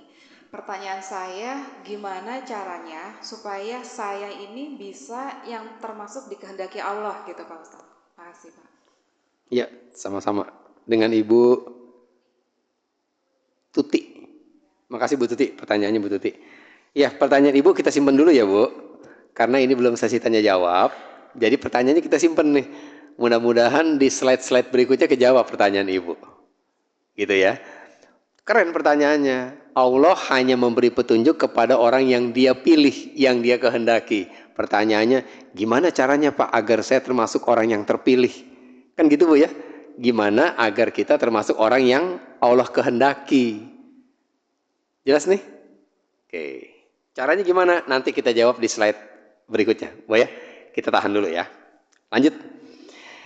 Dan Allah memberi petunjuk kepada siapa yang Dia kehendaki menuju jalan yang lurus. Ayat ini menjadi obat kesombongan buat kita yang sering merasa bangga ketika bisa hadir di majelis ilmu. Udah gak usah sombong deh. Allah yang milih ibu, bukan karena ibu hebat ngatur waktu. Jelas gak nih? Jelas ya? Serius, true story nih Bu Evi. Saya diminta isi kajian di Puspitaloka BSD. Berangkat dari Bogor sampai di BSD ketemu sama tuan rumahnya. Kira-kira kalau kita ngaji di rumah Bu Tuti, Bu Tutinya akan ada nggak di rumah kira-kira? Ada kan orang dia tuan rumahnya. Saya diundang nih sama ibu-ibu nih. Pak, kajian di rumah saya ya. Iya, berangkat sama istri sampai di Puspitaloka Pak. Pas sampai depan rumahnya, tuan rumahnya keluar dari rumah. Pak Ustadz, maaf, saya mendadak harus nemenin suami ke Bandung. Bayangin, kita ngaji di rumahnya, tuan rumahnya nggak ikut ngaji. Allah bikin dia punya keperluan harus berangkat ke Bandung. Bayangin tuh. Ngaji di rumah Bu Tuti, Bu Tutinya nggak ngaji. Ngaji di rumah Bu RT, Bu RT-nya keluar, nggak ikut ngaji. Mungkin nggak? Mungkin. Itu kejadian saya. Ya kan? Berarti benar-benar yang bisa ngaji itu orang-orang pilihan. Nah ini orang pilihan semua nih. Kalau orang pilihan berarti orang-orang terbaik bukan? Insya Allah terbaik. Kapan terbaiknya? Hari ini. Pagi ini yang ada di hadapan saya adalah orang-orang terbaik saat ini. Karena dipilih sama Allah. Tapi apakah benar kita ini orang-orang yang terbaik? Itu ketahuannya setelah kajian selesai Bu Tuti. Iya sih sekarang nih orang pilihan semua nih orang terbaiknya yang ini. Tapi apakah benar kita ini orang terbaik? Sangat tergantung dari kepulangan kita dari majelis ini. Kenapa? Karena ketika Allah pilih ini adalah orang-orang yang terbaik, ini sama kayak ibu dulu waktu baru nikah sama pasangan ibu. Habis ijab kabul pagi, malamnya kan tidur tuh. Ya kan Bu Yaya ya? Begitu tidur kan ngobrol. Kamu tahu nggak? Dari 10 laki-laki yang ngelamar aku, kamu yang aku pilih. Berarti kamu yang terbaik. Tuh di SMA tuh semua cowok nembak gue tuh dulu tuh. Tapi lo yang gue pilih, berarti kamu suami yang terbaik. Malam itu dia ngomongnya begitu. Tapi pembuktian apakah benar suaminya ini suami yang terbaik, kan tergantung hari-hari berikutnya. Iya enggak? Sama, hari ini nih terbaik semua nih. Benarkah ibu yang terbaik? Tergantung dari pintu itu nanti. Kalau keluar dari pintu itu, ternyata kita nggak berubah, kita tetap jelek hatinya, berarti kita bukan yang terbaik. Dan itu sudah Allah tuliskan dalam surat Fatir ayat 32 ini. Summa aurasnal kitabal ladzina stofaina min ibadina. Kemudian kitab suci itu kami wariskan kepada orang-orang yang kami pilih di antara hamba-hamba kami. Kemudian kitab itu Bu Tuti kami wariskan. Kitab apa maksudnya tuh? Al-Quran itu Allah wariskan. Kok bahasanya waris sih? Kan Rasul yang ngomong ketika Rasul ketika Rasul menjelang wafatnya, apa kata Rasulullah? Taraktu fikum amroini, aku tinggalkan kepada kamu 2 perkara. Aku wariskan kepadamu 2 perkara yang kalau kamu berpegang teguh kepada keduanya lan tabdila abada, enggak akan kesasar selama-lamanya. Apa tuh? Quran wa sunnah. Berarti Quran warisan Rasul bukan? Allah wariskan Quran ini nggak kepada semua orang, tapi kepada siapa?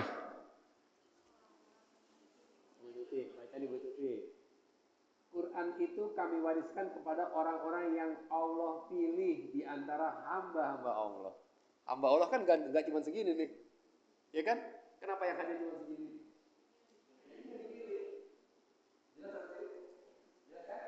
Nah, setelah kita dipilih, ini pulang dari pengajian, kita akan dibagi tiga sama Allah. Kita akan terbagi tiga. Yang pertama, faminhum zalimun li nafsih. Lalu di antara mereka, di antara yang terpilih ini, nanti akan ada orang-orang yang menzalimi dirinya sendiri. Udah tahu nih, yang namanya ngaji itu harus datang lebih awal dibanding pemateri. Bulan depan ngaji, tetap aja di belakang. Ustaz duduk-duduk, dia udah datang. Nah itu zalim itu namanya. Jelas kan? Ada yang udah dipilih Allah, tapi tetap menzalimi diri. Jelas? Yang kedua, wa minhum muqtasid, dan di antara mereka ada pula yang pertengahan. Kadang lebih dari Ustaznya, kita berdepan, kadang nyata, kadang antem, kadang diam, kadang-kadang ngobrol. Nah itu pertengahan. Jelas ya? Jelas ya?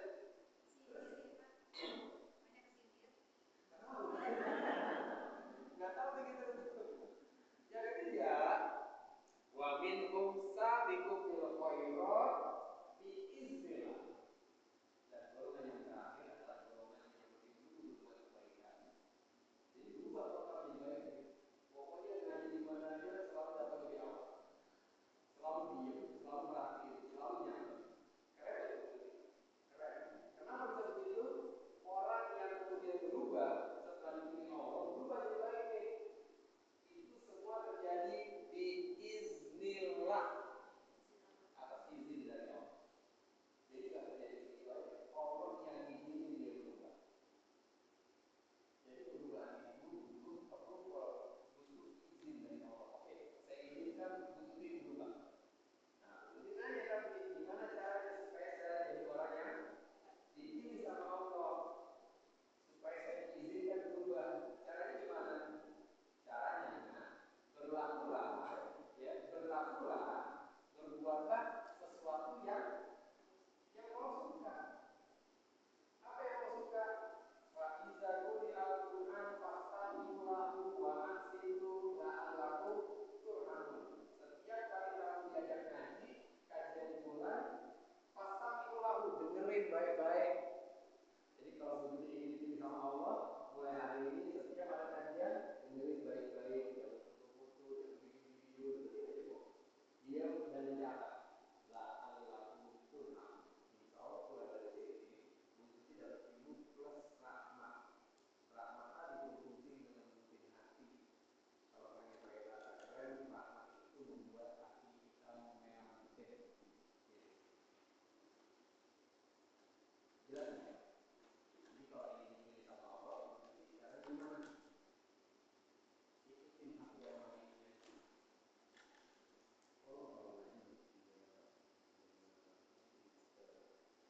Kalau itu kita sedang berlaku, kita sedang melakukan sesuatu yang Allah suka. Kalau Allah suka, apa kita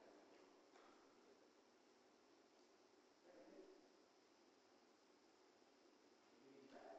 Supaya jadi Allah berubah. Untuk bisa berubah, nggak bisa otomatis, harus ikutin aturan main Allah. Jelas ya? Jelas ya? Nah, jadi emang benar nih orang pilihan semua nih. Kalau orang pilihan berarti terbaik ya? Terbaik pada saat dipilih. Tapi pembuktian apakah benar kita yang terbaik sangat ditentukan dari mana? Iya, setelah saya selesai itu melewati video itu tuh, baru tahu siapa yang benar-benar terbaik, siapa yang pertengahan, siapa yang masih menzalimi diri. Siapa yang menzalimi dirinya? Yang begitu keluar dari pintu, keluar pintu itu tuh, terus ngomong, ini ustadznya rese ya, kayaknya nyindir-nyindir kita melulu nih, gitu. Baru kajian selesai, pas keluar pintu, ustadznya kayaknya nyebelin banget. kayaknya tadi yang materi itu nyindir gue deh kayak dia. Gitu. Suuzon tuh misalnya tuh. Nah itu zolimul nafsih tuh.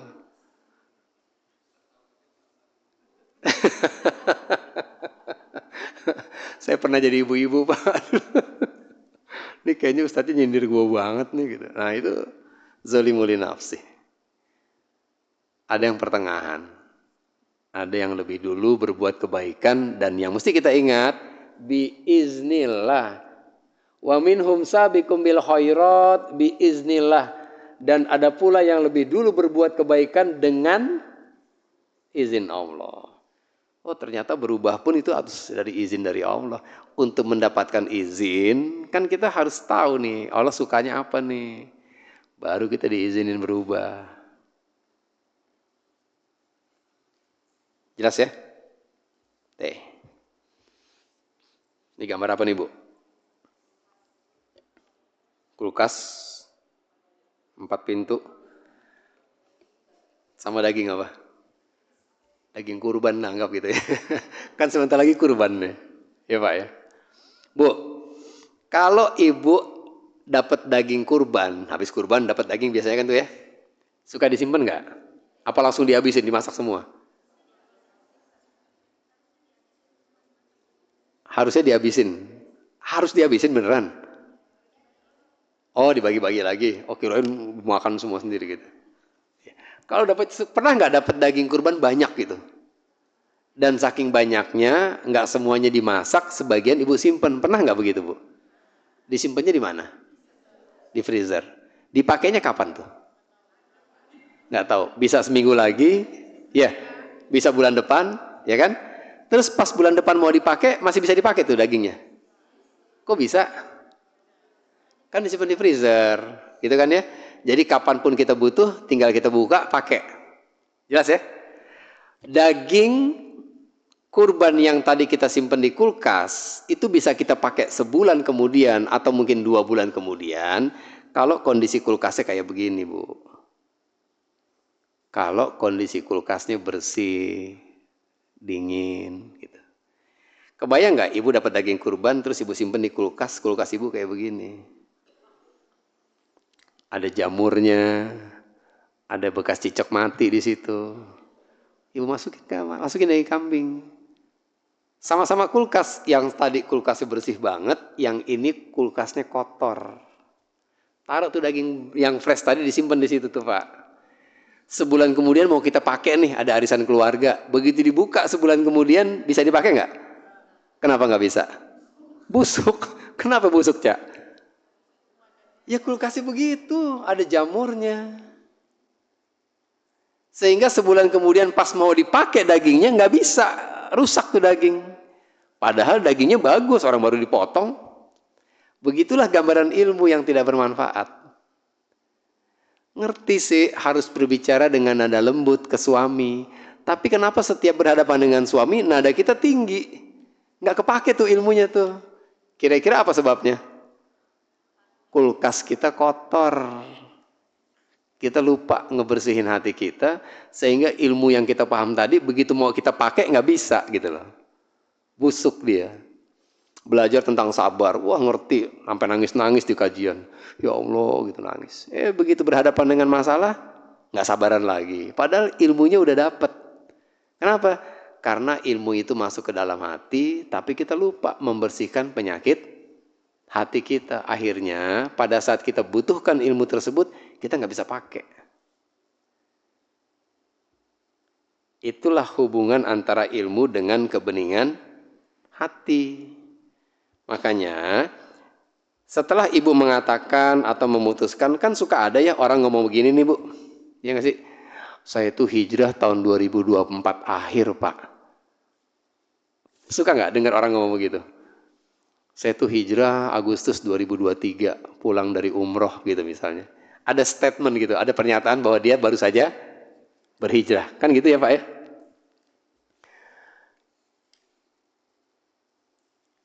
Coba buka surat Al-Isra ayat 82 ini deh.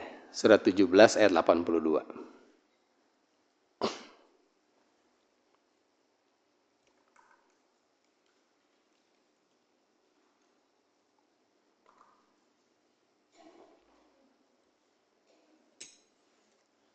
Orang yang mengatakan, saya tuh hijrah Agustus 2023 Pak, atau saya tuh hijrah Desember 2018 gitu misalnya. Itu dia kan sedang menyatakan bahwa dia sedang ada dalam fase berubah menjadi baik. Betul nggak? Oke. Terus, begitu dia berubah menjadi lebih baik, biasanya orang-orang yang berhijrah itu akan semakin intens nggak untuk berquran? Biasanya. Rajin ke kajian, iya kan ya? Ikut pengajian A, pengajian B, kajian A, kajian B, halakoh A, halakoh B, dan seterusnya. Tapi, apakah semua orang yang menyatakan dirinya, saya tuh hijrah tahun segini, kemudian berubah jadi baik semua? Iya nggak Pak? Ada nggak yang sudah menyatakan berhijrah, tapi nggak baik juga tuh? Apa sebabnya? Ini penyebabnya. Surat Al-Isra ayat 82. Bu Holi, tolong baca Bu Holi. Mic-nya mana mic-nya? Bu Tuti tolong dioper ke depan dong. Dioper aja Bu, dioper ke teman di depan.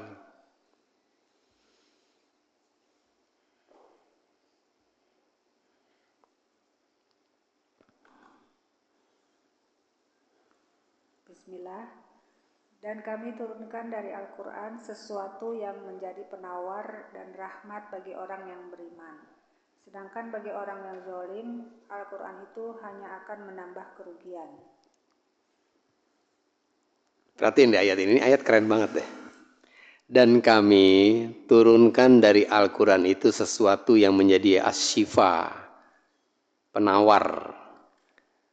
Ya, asyifa artinya apa? Apa arti asyifa? Obat. Bu, kalau obat, kalau ibu artikan asyifa itu obat, yang namanya obat tuh nggak selalu menyembuhkan. Ada nggak orang minum obat keracunan obat? Ada. Sakit gigi nih. Kalau sakit gigi apa Bar minumnya Bar? Mevinal. Ponstan. Sakit gigi minum Ponstan. Wah udah gue udah minum Ponstan yang 500 gram lagi 2. Nggak hilang nih sakitnya. Tuh. Obat itu nggak selalu menyembuhkan. Tapi kalau Al-Quran itu syifa. Syifa itu bukan obat. Tapi sesuatu yang bisa menyembuhkan. Bedanya gitu ya. Jadi asyifa itu bukan obat saja, tapi sesuatu yang bisa menyembuhkan. Oke, buat siapa? Al-Quran ini jadi penyembuh atau penawar dari penyakit buat siapa? Orang yang beriman. Tapi, sedangkan bagi orang yang zolim, turunnya Al-Quran itu hanya akan menambah kerugian. Yang diturunin sama-sama Quran, Bu Aya. Yang satu mendapatkan kebaikan dari Quran tersebut, yang satu malah rugi. Iya enggak? Penyebabnya sama-sama diturunkan Quran, yang satu mendapatkan keuntungan dari turunnya Quran, yang satu justru mendapatkan kerugian. Belajar Qurannya sama nih, sama-sama belajar Quran dengan guru yang sama, di tempat yang sama, yang satu berubah menjadi baik, yang satu semakin rusak. Abdullah bin Ubay bin Salul ngajinya sama Rasulullah bersama sahabat yang lain. Abdullah bin Ubay rusak, bahkan Rasul yang klaim Abdullah bin Ubay bin Salul fid darkil asfali minan nar, dia di keraknya neraka jahanam. Yang lainnya ahli surga.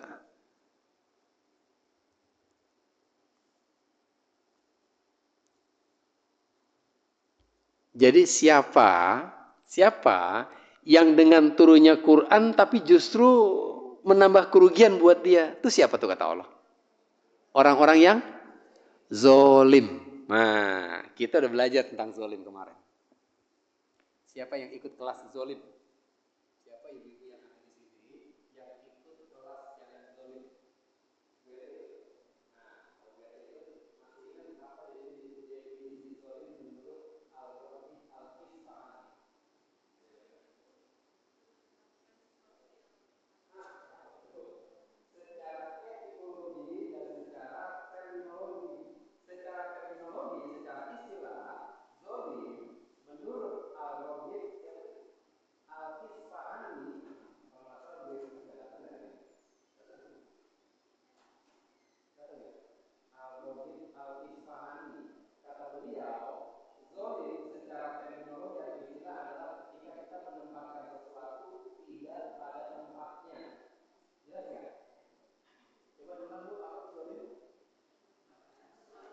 menempatkan sesuatu tidak pada tempatnya. Nah, itu zolim secara istilah ya, menurut siapa?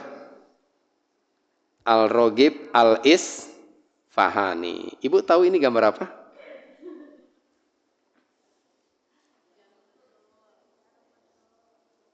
Gambar apa ini, Bu? Jarum pentul di mana?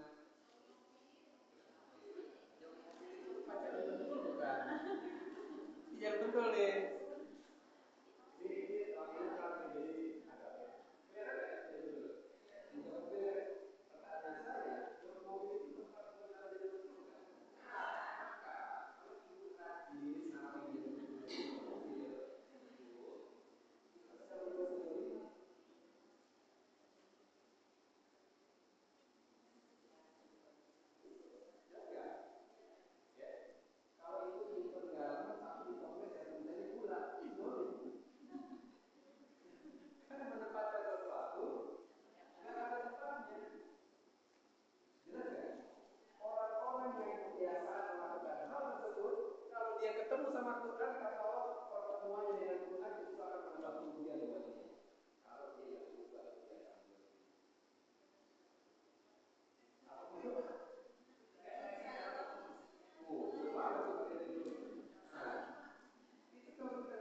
Coba ada Ocha yang foto deh, Cak.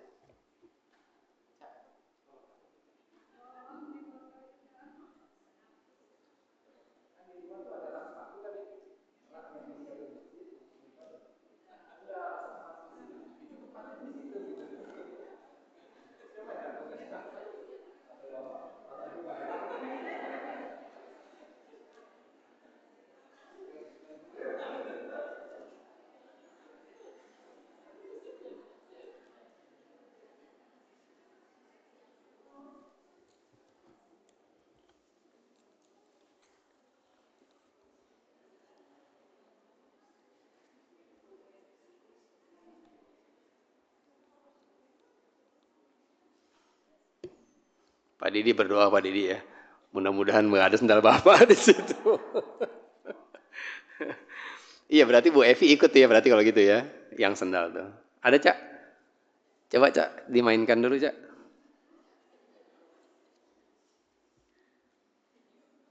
Video? Iya, nggak apa-apa. Kasih ya, Cak.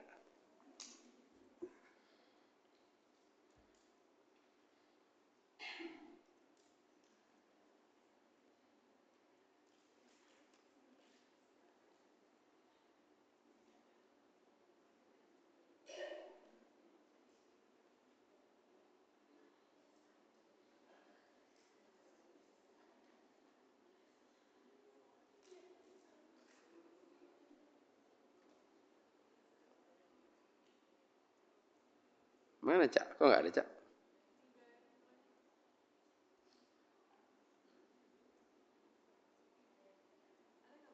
Nggak ada. Di library kali ya, di sini kali ya. Oh, ini.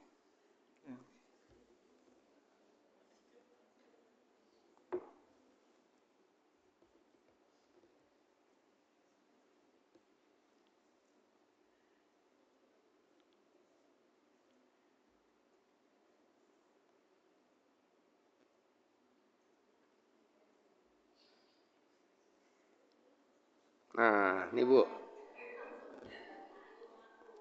Nah, ya kan? Zolim itu menempatkan sesuatu tidak pada tempatnya. Nah, tuh.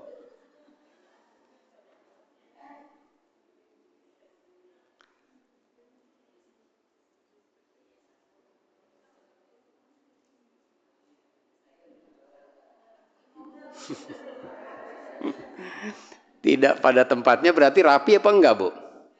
Enggak tuh. Naruh anduk di kasur, naruh helm di rak sepatu. Iya kan? Pernah nggak di rumah ibu ada rak sepatu, di atasnya ada helmnya? Tuh ada kan? Naruh helm di atas kandang kucing. Jangan anggap sepele loh. Allah yang bilang Al-Quran itu hanya menambah kerugian bagi orang yang zolim. Ibu bangga nih, Alhamdulillah gua enggak yang zolim doang tuh. Ternyata zolim itu ini orang Islam yang tidak rapi, itu zolim. Jadi jangan heran, kok perasaan saya udah ngaji, udah banyak nyatet, banyak paham, tapi kenapa begini-begini aja ya? Oh, ternyata kita belum ngerubah kebiasaan zolim kita. Nah, kalau Bu Tuti nanya, gimana caranya Pak agar saya termasuk orang yang dipilih sama Allah, hilangkan kebiasaan zolim. Maka orang Islam yang rajin ngaji dan benar ngajinya, pasti hidupnya rapih, pasti.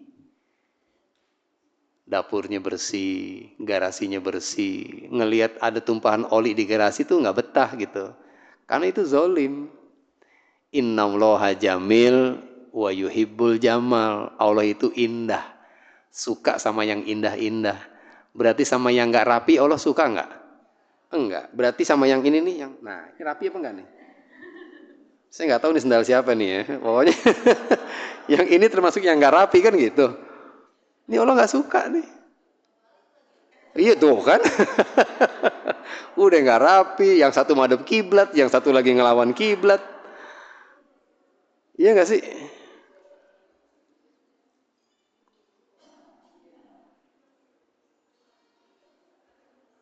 Tuh, meletakkan sesuatu tidak pada tempatnya. Tempatnya sendal mana? Itu raknya. Masih banyak nggak yang kosong tuh? Masih kosong. Kenapa nyangsang di sini? Oh belum naik. Masih yang kosong. Kelihatannya sepele ya Bu? Kelihatannya sepele. Tapi kalau udah tahu begini, berarti kita sering nggak sih melakukan kezoliman? Sering tanpa sadar. Dan ternyata kalau kebiasaan zolim itu kita nggak rubah, pertemuan kita dengan Quran bukan menambah keselamatan, bukan memberikan kebaikan. Allah yang bilang justru akan menambah kerugian buat dia. Oh, serem tuh. Jadi mau nggak mau kita harus ngerubah kebiasaan kita yang tidak rapi, yang ngasal, itu mesti dirubah. Akhirnya orang-orang Islam yang benar ngajinya itu nanti akan kelihatan perubahannya. Rumahnya lebih rapi, kamarnya lebih rapi, serius. Dan itu tanpa kita sadari membuat Allah cinta sama kita. Allah jamil, wa yuhibbul jamal. Allah itu indah, suka sama yang indah. Berarti Allah suka nggak kalau kita naruh sendalnya nggak rapi? Rumah kita berantakan, nggak suka. Iya kan ya?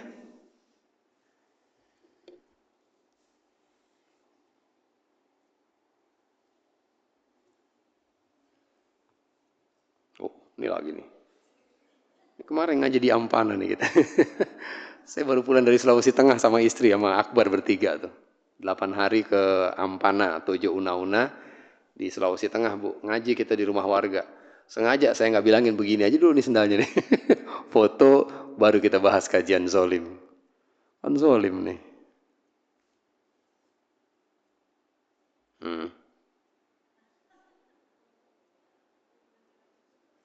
Ya.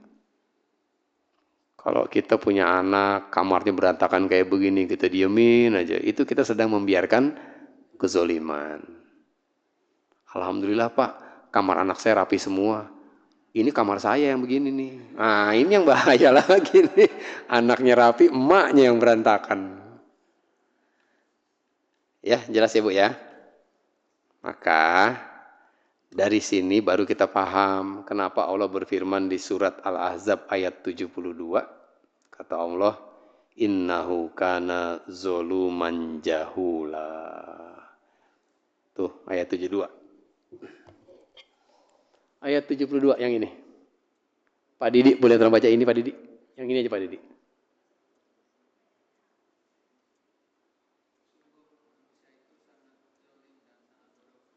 Innahu kana zoluman jahula. Sungguh yang namanya manusia itu sangat zolim kata Allah dan sangat bodoh. Sangat zolim loh, bukan cuma zolim. Manusia itu zolim banget. Yang bilang siapa? Allah. Allah kalau ngomong nggak mungkin salah.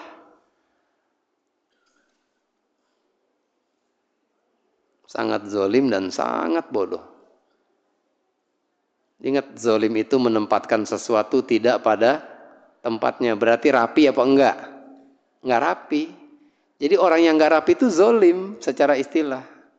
Maka kalau lagi ngaji begini, kan saya ngomong cepet nih. Jujur deh, ibu nyatetnya rapi apa enggak kalau saya ngomong begini langsung? Enggak rapi kan?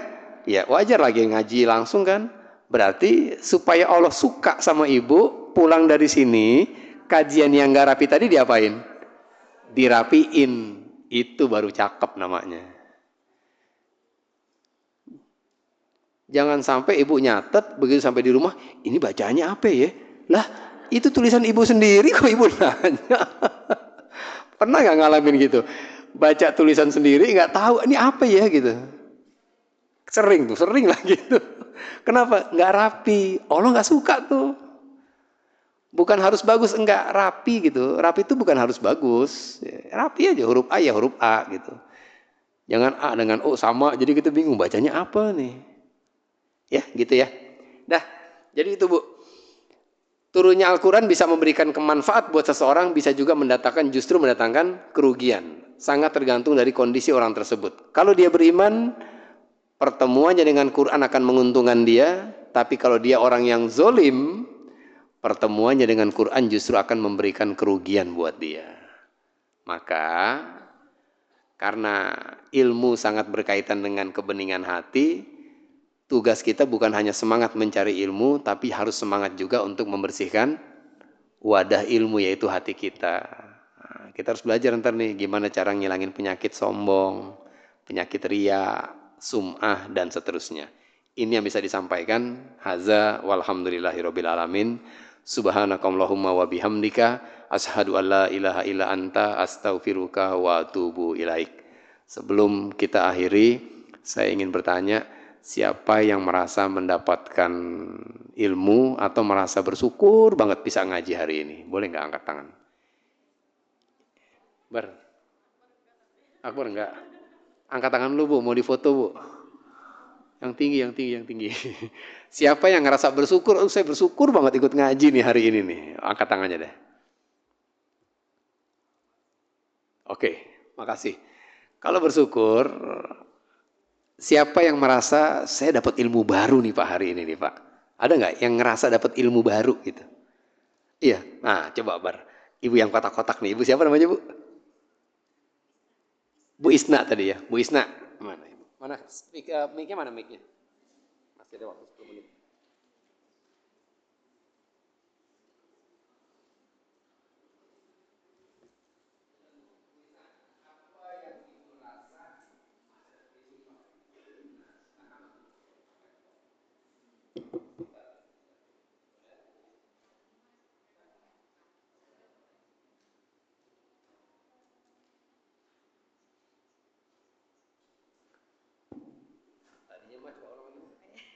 Tadi kagak mau ngaji, karena iya karena cucu katanya nggak ada yang jagain, pas itu saya udah mah katanya ngaji aja kata anak saya tuh gitu. Iya, jadi dia ngaji.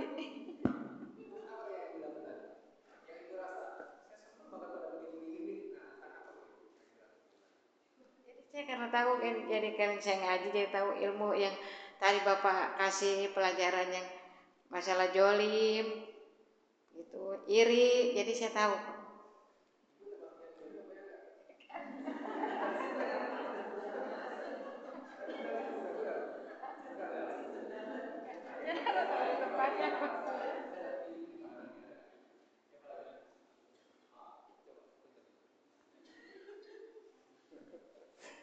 Pak Didi.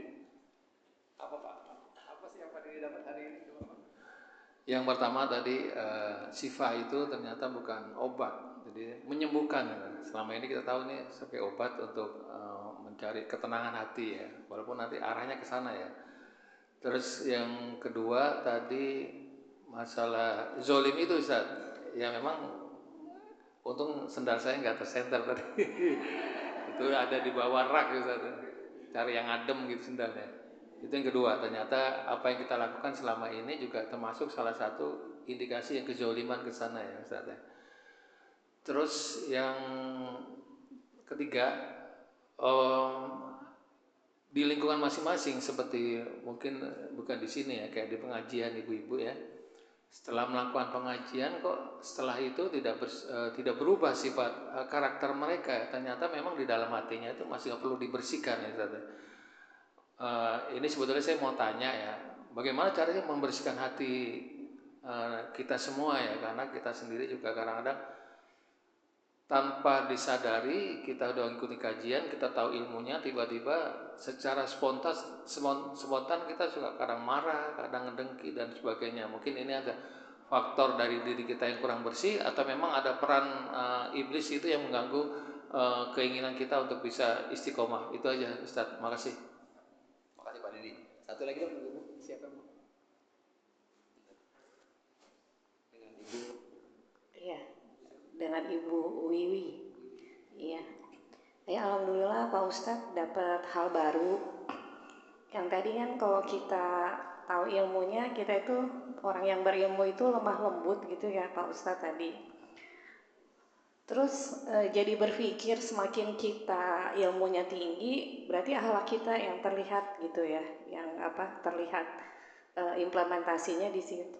Cuma tadi pas tadi contoh zolim gitu, saya berpikir saya termasuk yang sudah baik ya Pak Ustadz tadi sepatunya udah masuk ke rak sepatu. Jadi kan saya tidak zolim. Cuma saya berpikir bagaimana mengajak yang lain untuk tidak zolim gitu. Karena contohnya kalau di rumah nih Pak Ustadz, nih baju udah rapi nih, udah bilang nih sama si adik, dek nanti kalau ambil baju diangkat atasnya, bawah tarik gitu kan. Itu dengan sekali, dengan lemah lembut gitu. Sampai di satu titik jadi emosi Pak Ustadz. Makanya tadi pagi-pagi siapa yang udah marah, saya merasa jadi tersindir, apa saya tidak menerapkan lemah lembut gitu Pak Ustadz. Jadi mungkin pertanyaannya gini, bagaimana kita mungkin tadi dari si Bapak membersihkan hati supaya kita hatinya tetap terjaga. Terus yang kedua, bagaimana tips untuk mengajak orang lain untuk tidak zolim? Apakah dia harus belajar dulu, ngaji dulu, atau saya ajarin dulu ke si adik, zolim itu harus seperti itu gitu Pak Ustadz. Terima kasih. Iya, ada lagi yang mau ngasih ini? Ada lagi yang mau testimoni? Ibu, wah, Ibu semangat nih.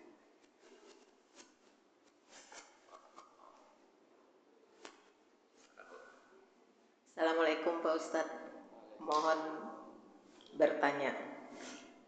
Yang saya dapat kali ini saat belajar adalah tentang paket hemat dan paket komplit.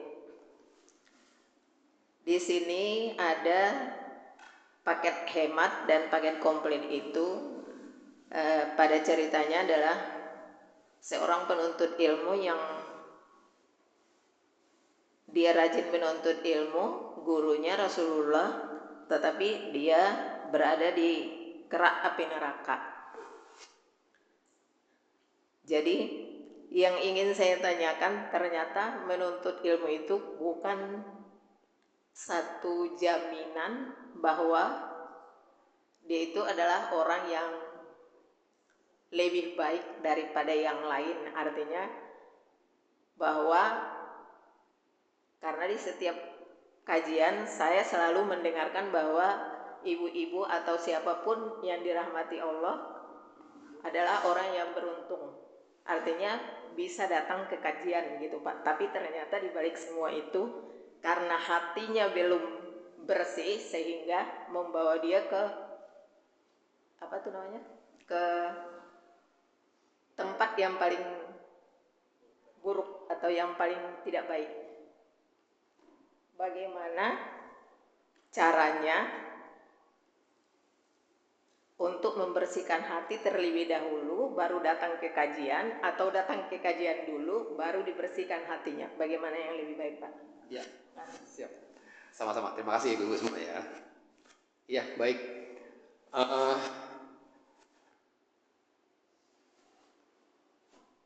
Pertama, terima kasih atas testimoninya. Yang kedua,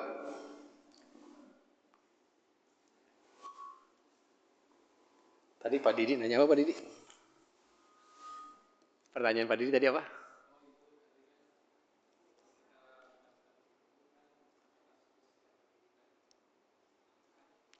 Kadang-kadang suka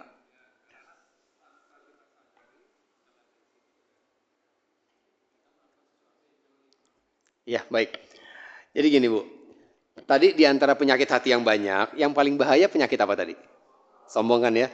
Karena sombong paling bahaya, kita coba cari solusi untuk penyakit sombong dulu ya. Yang biasanya kena penyakit sombong tuh yang rajin ngaji apa yang jarang ngaji? Yang rajin kan gitu kan? Kita nih yang rajin ngaji nih, itu berpotensi banget jadi sombong tuh. Yang biasanya sombong yang nilai matematikanya 9, 10 atau yang menilai matematikanya 2? Yang 9, 10. Nggak ada orang, lo bisa nggak kayak gue nih dapat 2 gitu. Kan nggak ada. Yang dapat 9, 10 baru ngomongnya begitu. Nah, karena ibu-ibu rajin ke pengajian, maka ibu-ibu berpotensi nih kena penyakit sombong dibanding yang jarang ngaji. Gimana caranya menghilangkan itu? Caranya gampang, pakai banget. Dengan pertolongan Allah pastinya. Ibu pahamin aja deh surat An-Nahl, surat 16. Surat ke-16 ayat 32 kalau saya nggak salah ya. 16, 32. Bukan. Dan segala nikmat yang ada padamu datangnya dari Allah. 16. Ada yang tahu ibu-bu? Dan segala nikmat yang ada padamu datangnya faminallah gitu. Bu Ustazah, ingat barangkali? Boleh bantu Ustazah?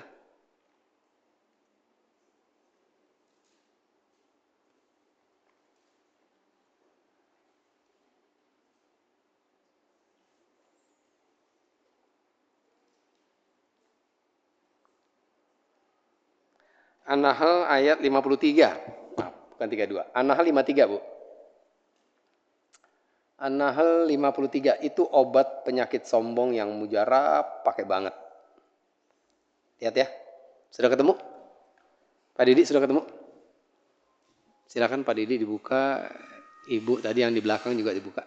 Surat 16, surat An-Nahl ayat 53 Bu Evi.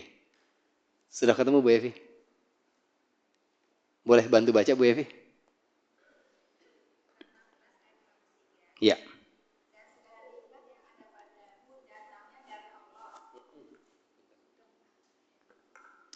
Dan segala nikmat yang ada padamu datangnya dari Allah. Kemudian apabila kamu ditimpa kesengsaraan, maka kepadanya lah kamu minta pertolongan. Ya, makasih Bu Evi. Lihat ya, kalau kita ingin merontokkan penyakit sombong dalam diri kita, coba pahami ayat ini deh. Dan segala nikmat yang ada padamu, itu dari siapa? Dari Allah, segala nikmat. Ibu bisa datang ke pengajian, nikmat bukan? Dari siapa tuh? Dari Allah. Allah yang bikin bisa ibu kesini nih, bukan karena hebatnya ibu.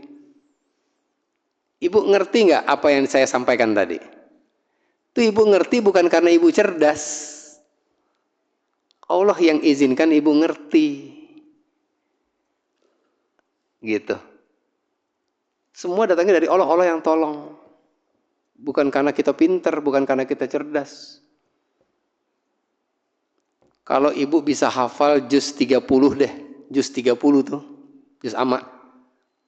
Ya. Itu kira-kira karena ibu rajin ngapalin atau karena ibu pintar? Karena rajin ngapalin. Ada nggak orang yang rajin ngapalin nggak apal-apal? Ada. Ya kan? Kata Pak Didi kok bisa hafal juz amma? Rajin ngapalin tiap subuh. Kata Bu Ayah, saya tiap subuh zuhur asar baca nggak apal-apal.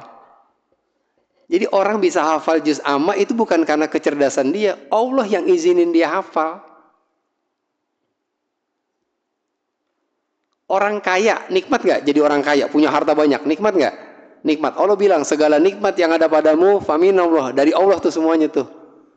Kebayang nggak ada orang kaya, Bu Evi kayaknya melintir nih. Terus ibu-ibu nanya, Bu Evi, gimana caranya sih jadi orang kaya? Terus kata Bu Evi, jangan tinggalin tahajud, jangan tinggal duha, kata Bu Evi.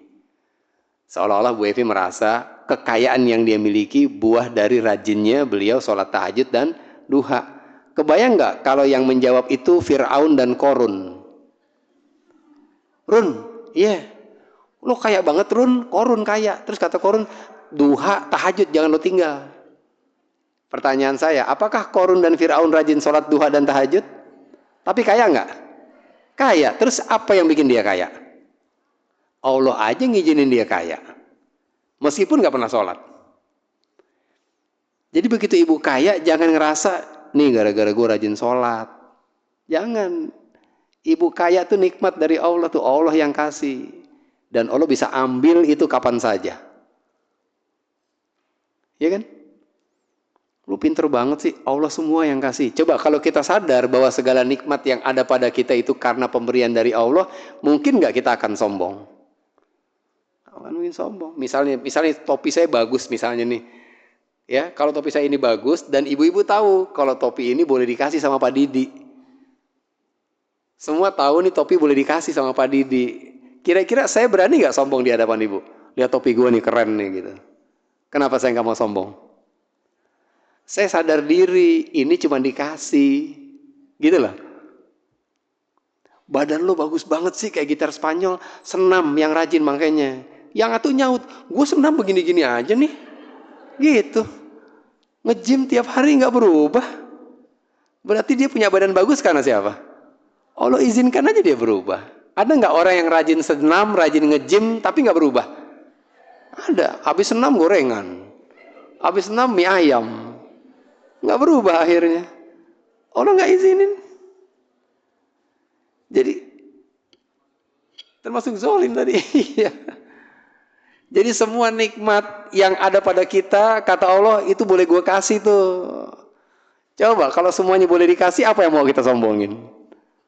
Iya, orang kecerdasan kita aja, daya ingat kita tuh Allah yang kasih. Ibu pernah nggak ketemu sama teman lama, inget muka, inget nama, nggak bisa nyebutin?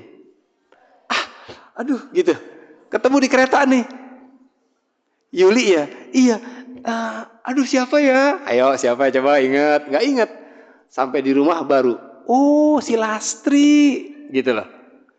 Berarti kan daya ingat kita kan Allah yang kasih, begitu Allah ambil, lupa kita.